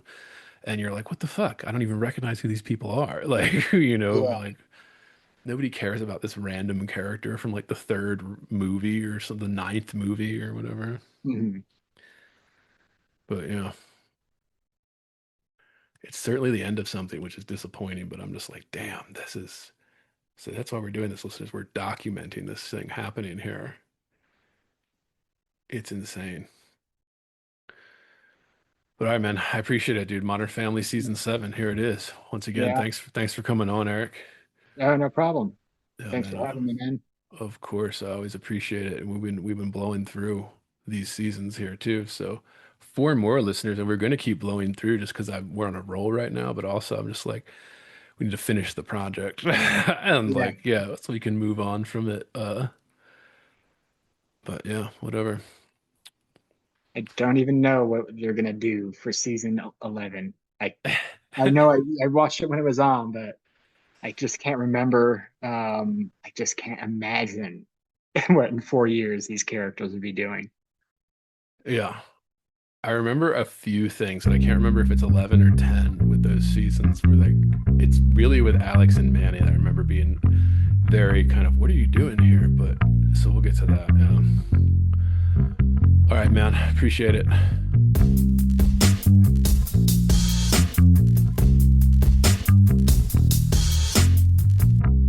Heavy. Bored. Heavy. I am heavy, heavy, heavy. Bored. I may say that the male is entirely hostile. No! Inner Resources. life, friends, is boring. We must not say so.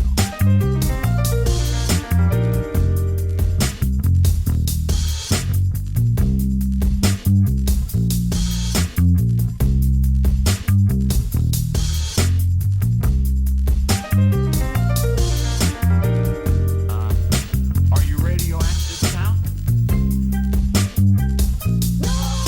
Inner. Resources. American resources. Being bored?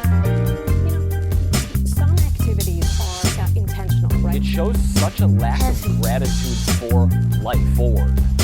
I aspire to boredom, I Heavy. should say. Bored. Heavy.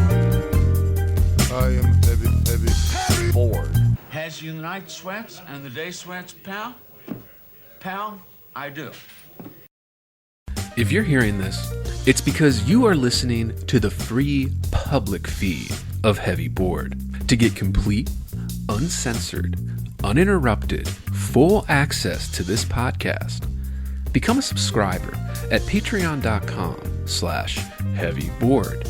That's right, Heavy Board is made possible by subscribers like you. For less than 1 cup of coffee per month, you will receive private access to uncensored, full-length episodes, jerk shop, heavy bonus content, subscribers-only AMA episodes, bonus extended interviews, and more.